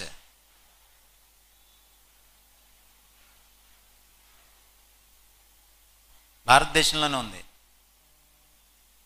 నేపాల్ దగ్గర ఉంది. ఎందుకని ఎవరెస్ట్ని ఫస్ట్ ఇండియన్ ఎక్కలేదు? జీకేలో అప్పుడప్పుడు ఆగి ఆలోచించండి. ఫస్ట్ ఎవరెస్ట్ ఎవరు ఎక్కారు అనగానే మీరు టెన్సిన్ నార్కే అనొద్దు, ఎడ్మండ్ హిల్లరీ అనొద్దు. ఎందుకని ఒక నార్వే దేశస్థుడు ఎక్కాడు, వై నాట్ ఎన్ ఇండియన్? ఒక నేపాలీ ఎందుకు ఎక్కలేదు? వాడి దగ్గరే ఉంటుంది కదా. ఎందుకంటే అక్కడ దేవుడు ఉంటాడు, మూడో కన్ను తెరుస్తాడని అనుకున్నాడు, అందుకే ఎక్కలేకపోయాడు. ఎందుకు చంద్రమండలం మీదకి వెళ్ళలేదు? మామ అని ఎందుకు పిలిచాడు? అంత దగ్గర అయితే వెళ్ళొచ్చు కదా. మనం దగ్గరగా ఉన్న వాళ్ళని బావా మామ అని పిలుచుకుంటాం కదా. మరి చంద్రుడు మామ అయితే ఎందుకు నువ్వు ముందే వెళ్ళాలి కదా? మామ కాదు బావ కాదు. కారణం ఏంటంటే ఈ పుస్తకం ఇక్కడికి లేట్గా వచ్చింది, అదే కారణం. వచ్చే సమయానికి ప్రకృతిని పూజిస్తూ ఉన్నాం, అందుకని మనం ప్రకృతిని జయించలేకపోయాం. నువ్వు దేన్నైతే పూజిస్తావో దాన్ని జయించలేవు. సచిన్ టెండూల్కర్ ఫ్యాన్ సచిన్ టెండూల్కర్ కంటే గొప్పవాడు కాలేడు. చిరంజీవి ఫ్యాన్ చిరంజీవి కంటే గొప్పవాడు కాలేడు. మహేష్ బాబు ఫ్యాన్ మహేష్ బాబు కంటే గొప్పవాడు కాలేడు. చంద్రుడిని పూజిస్తే చంద్రుడిని నువ్వు ఎక్కలేవు. That's all. మొట్టమొదటిసారి చంద్రమండలం మీదకి నీల్ ఆర్మ్స్ట్రాంగ్ బృందం వెళ్ళినప్పుడు ఏం చేశారో తెలుసా? ఫస్ట్ జెండా పాతారు. నెక్స్ట్ ఏం చేశారో తెలుసా? బైబిల్ ఓపెన్ చేసి ఫస్ట్ పేజీ చదివారు. అది ఎంత దేవుడు భూమి ఆకాశంలో సృజించను. కింద టెలివిజన్లో వచ్చింది. It's a history. It's a history. You know why? ఎందుకు చదివారు తెలుసా మీకు? బైబిలే వాళ్ళని అక్కడికి తీసుకెళ్ళింది. I will explain that link and close. ఈరోజు మోడర్న్ సైన్స్కి పునాదులు వేసినటువంటి సైంటిస్టుల్లో 14 మంది నాస్తికులు కాదు, ఆస్తికులు. 12 మంది ఉంటే వాళ్ళందరూ ఆస్తికులే, దేవుని నమ్మిన వాళ్ళే. ఆ దేవుని నమ్మిన వాళ్ళల్లో అందరూ బైబిల్ని నమ్మిన వాళ్ళే, ఇంక్లూడింగ్ ఆల్బర్ట్ ఐన్స్టీన్. కొందరు పేర్లు మీకు పరిచయం చేస్తాను. మైకిల్ ఫారడే పేరు విన్నారా? Is a Bible believer. John Maxwell పేరు విన్నారా? Is a Bible believer. Robert Charles గుర్తున్నాడా? Is a Bible believer. Charles Boyle's గుర్తున్నాడా? Is a Bible believer.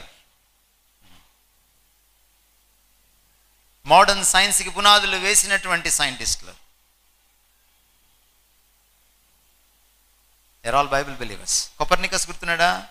Galileo గుర్తున్నాడా? Bible believers. మీరు ఈ కథ చదివి ఉంటారు సోషల్ స్టడీస్లో చిన్నప్పుడు. గెలీలియో భూమి చుట్టూ సూర్యుడు తిరగట్లేదు, సూర్యుడి చుట్టూ భూమి తిరుగుతుంది అని చెబితే చర్చి ఫాదర్స్, మత గురువులు ఆయన్ని జైల్లో పెట్టి హింసించారు. కాబట్టి బైబిల్ సైన్స్కి వ్యతిరేకం అని అనుకోవచ్చేమో మీరు పొరపాటు. ఆ చర్చి ఫాదర్స్లో చాలామంది గెలీలియోకి హెల్ప్ చేశారు. ఆ సంగతి సోషల్ స్టడీస్ పుస్తకంలో రాయలేదు. చర్చి ఫాదర్స్ జైల్లో పెడితే ఆ రోజుల్లో 2 వర్గాలు ఉండేవి. సూర్యుడి చుట్టూ తిరుగుతున్నటువంటి భూమి అని నమ్మే ఒక వర్గం, భూమి చుట్టూ తిరుగుతున్నాడు సూర్యుడు అని నమ్మే ఇంకొక వర్గం. హీలియోసెంట్రిక్ యూనివర్స్ అనే ఒకళ్ళు, జియోసెంట్రిక్ యూనివర్స్ అనే ఒకళ్ళు. Heliocentric universe is a scientific idea అని గట్టిగా వాదించాడు గలీలియో. జైల్లో పెడితే ఏం చేశాడు తెలుసా? ఆయన జైల్లో బైబిల్ చదువుకున్నాడు. గలీలియోని అడిగారు, నీకు ఎలా తెలిసింది ఈ ఐడియా? భూమి చుట్టూ సూర్యుడు తిరగట్లేదు, సూర్యుడి చుట్టూ భూమి తిరుగుతున్నాడు. పరిశోధించాను. పరిశోధించాలని నీకు ఎందుకు అనిపించింది? What is your inspiration? Bible. ఎలా తెలిసింది? రోమాపత్రిక 1వ అధ్యాయం, ముఖ్యంగా 19-20 వచనాలు. సృష్టిలోని వస్తువులను ఆలోచించటం వలన దేవుని నిత్య శక్తి, అదృశ్య లక్షణాలు తేటపడుచున్నాయి. ఒకవేళ క్రియేటర్ని అర్థం చేసుకోవాలనుకుంటే క్రియేషన్ని స్టడీ చేయాలి, ఆలోచించాలి. ఫీల్ అయితే సరిపోదు, థింక్ చేయాలి, స్టడీ చేయాలి, లాజికల్గా స్టడీ చేయాలి, మైండ్ని అప్లై చేసి స్టడీ చేయాలని నాకు అర్థమైంది. Then I started studying the universe. బైబిల్లో ఒక పేజీ నన్ను ఇన్స్పైర్ చేసింది. ఆధునిక విజ్ఞాన శాస్త్రం ఎలా పుట్టిందో మీకు తెలుసా? దాదాపు 15-16 శతాబ్దాల్లో పుట్టింది. దానికి ఫాదర్ ఎవరో తెలుసా? GK question. The father of modern science, Francis Bacon. Method of ఇండక్షన్ని మొట్టమొదటిసారి సైన్స్లో అప్లై చేసిన వాడు. ఫ్రాన్సిస్ బేకన్ అడిగారు, ఎలా ఇంత పెద్ద మేధావి అయ్యావు నువ్వు? బైబిల్లో 1వ పేజీ, ఆదికాండం 1వ అధ్యాయం. దేవుడు ఆదాము హవ్వల్ని సృజించిన తర్వాత ఈ ప్రపంచాన్ని పరిపాలించండి, యూనివర్స్ని పరిపాలించండి అని చెప్పాడు. ఎలా పరిపాలించాలి దాన్ని తెలుసుకోకుండా? పరిపాలించాలంటే పరిపాలించే కెపాసిటీ నాలో ఉందన్నమాట. పరిపాలించే కెపాసిటీ నాలో ఉందంటే స్టడీ చేసే కెపాసిటీ కూడా నాలో ఉందన్నమాట. యూనివర్స్ని స్టడీ చేయకుండా, నాలెడ్జ్ లేకుండా పరిపాలించలేను. ఎక్కడ నాలెడ్జ్ ఉండదో అక్కడ పరిపాలన కుదరదు. Therefore, let me have knowledge about universe. He inspired from the Holy Scriptures. ఆ బైబిల్ని మీరు ఎన్నిసార్లు చదువుతారు? మీరు ఎలా చదువుతారు? మీ ఫిజిక్స్ బుక్ చదివినంత ఇంట్రెస్ట్తో, మీ ఎనాటమీ బుక్, ఫిజియాలజీ బుక్ చదివినంత ఇంట్రెస్ట్తో, మీ కంప్యూటర్ సైన్స్ బుక్ చదివినంత ఇంట్రెస్ట్తో మీరు ఒకవేళ చదివి ఉంటే ఈ బైబిల్ని, ఈ పాటికి మీరు ఏ కోపర్నికసో, ఏ గెలీలియో, ఏ ఫ్రాన్సిస్ బేకన్ అయి ఉండేవాళ్ళు. అందుకే దరిదాపుల్లో కూడా మీరు లేరు. ఈ రోజు నుంచైనా చదవండి. ఈ బైబిల్ యూనివర్స్ని పరిచయం చేస్తుంది. యూనివర్స్ ద్వారా దాన్ని సృష్టించిన సృష్టికర్తను కూడా పరిచయం చేస్తుంది. ఎప్పుడైతే సృష్టికర్త అర్థమవుతాడో సృష్టి అర్థమవుతుంది. సృష్టిలో నువ్వు అర్థమవుతావు, నీ జీవితం అర్థమవుతుంది. To know God is the key to the meaning of life. జీవితంలో పరమార్థం తెలుసుకోవాలంటే, నిండుదనం రావాలంటే, జీవితాన్ని ఎంజాయ్ చేయాలంటే దేవుణ్ణి తెలుసుకోవాలి. యంగ్స్టర్స్ మోటో ఏంటి? Enjoy life. తెలుగులో ఒకవేళ ట్రాన్స్లేషన్ చేస్తే జీవితాన్ని పండుగ చేసుకో. రైట్? జీవితం ఏంటి తెలుసుకోకుండా పండుగ ఎలా చేసుకుంటావు? జీవితాన్ని తెలుసుకోకుండా పండుగ చేసుకోవాలనుకుంటే ఎండగా మిగులుతుంది. నిజంగా జీవితాన్ని పండుగ చేసుకోవడం నీ మోటో అయితే నువ్వు జీవితాన్ని తెలుసుకోవాలి. దేర్ఫోర్ జీవితానికి కర్త అయిన దేవుడిని తెలుసుకోవాలి. అందుకనే while you are still young remember your creator. నువ్వు ఇంకా యవనంగానే ఉండంగానే నీ సృష్టికర్తను నువ్వు తెలుసుకోవాలి. Read bible. అది నీ సృష్టికర్తను నీకు పరిచయం చేస్తుంది. తత్ఫలితంగా నువ్వెవరో నీకు తెలుస్తుంది. నీకేం కావాలో నీకు అర్థమవుతుంది. నీ భవిష్యత్తు ఏంటో నీకు అర్థమవుతుంది. తలలు వంచండి, ప్రార్థన చేసుకుందాం. Then will discuss for lunch. మా ప్రేమ కలిగిన తండ్రి, నీ పాదాలకు వందనాలు. నువ్వు ఉన్నావని గుర్తించడానికి, అనుభవించకుండానే అర్థం చేసుకోవడానికి, మెథడ్ ఆఫ్ ఇండక్షన్తో, నాలెడ్జ్ తోటి, లాజికల్గా, సైంటిఫికల్గా, ఎవిడెన్సెస్తో నిన్ను అర్థం చేసుకోవడానికి మీరు మాకు ఇచ్చినటువంటి గొప్ప భాగ్యాన్ని బట్టి మీకు వందనాలు. యూనివర్స్లో ఈ రోజున దేవుడు లేడనే స్టేట్మెంట్ ఇవ్వలేనిది, సాధ్యం కానిది. కానీ దేవుడు ఉన్నాడన్న స్టేట్మెంట్ని మేము ఆయన రొమ్ము విరుచుకొని చెప్పగలం, గుండె ధైర్యంతో చెప్పగలం, బల్ల గుద్ది చెప్పగలం. Lord, we can talk straight. కళ్ళల్లోకి సూటిగా చెప్పగలం.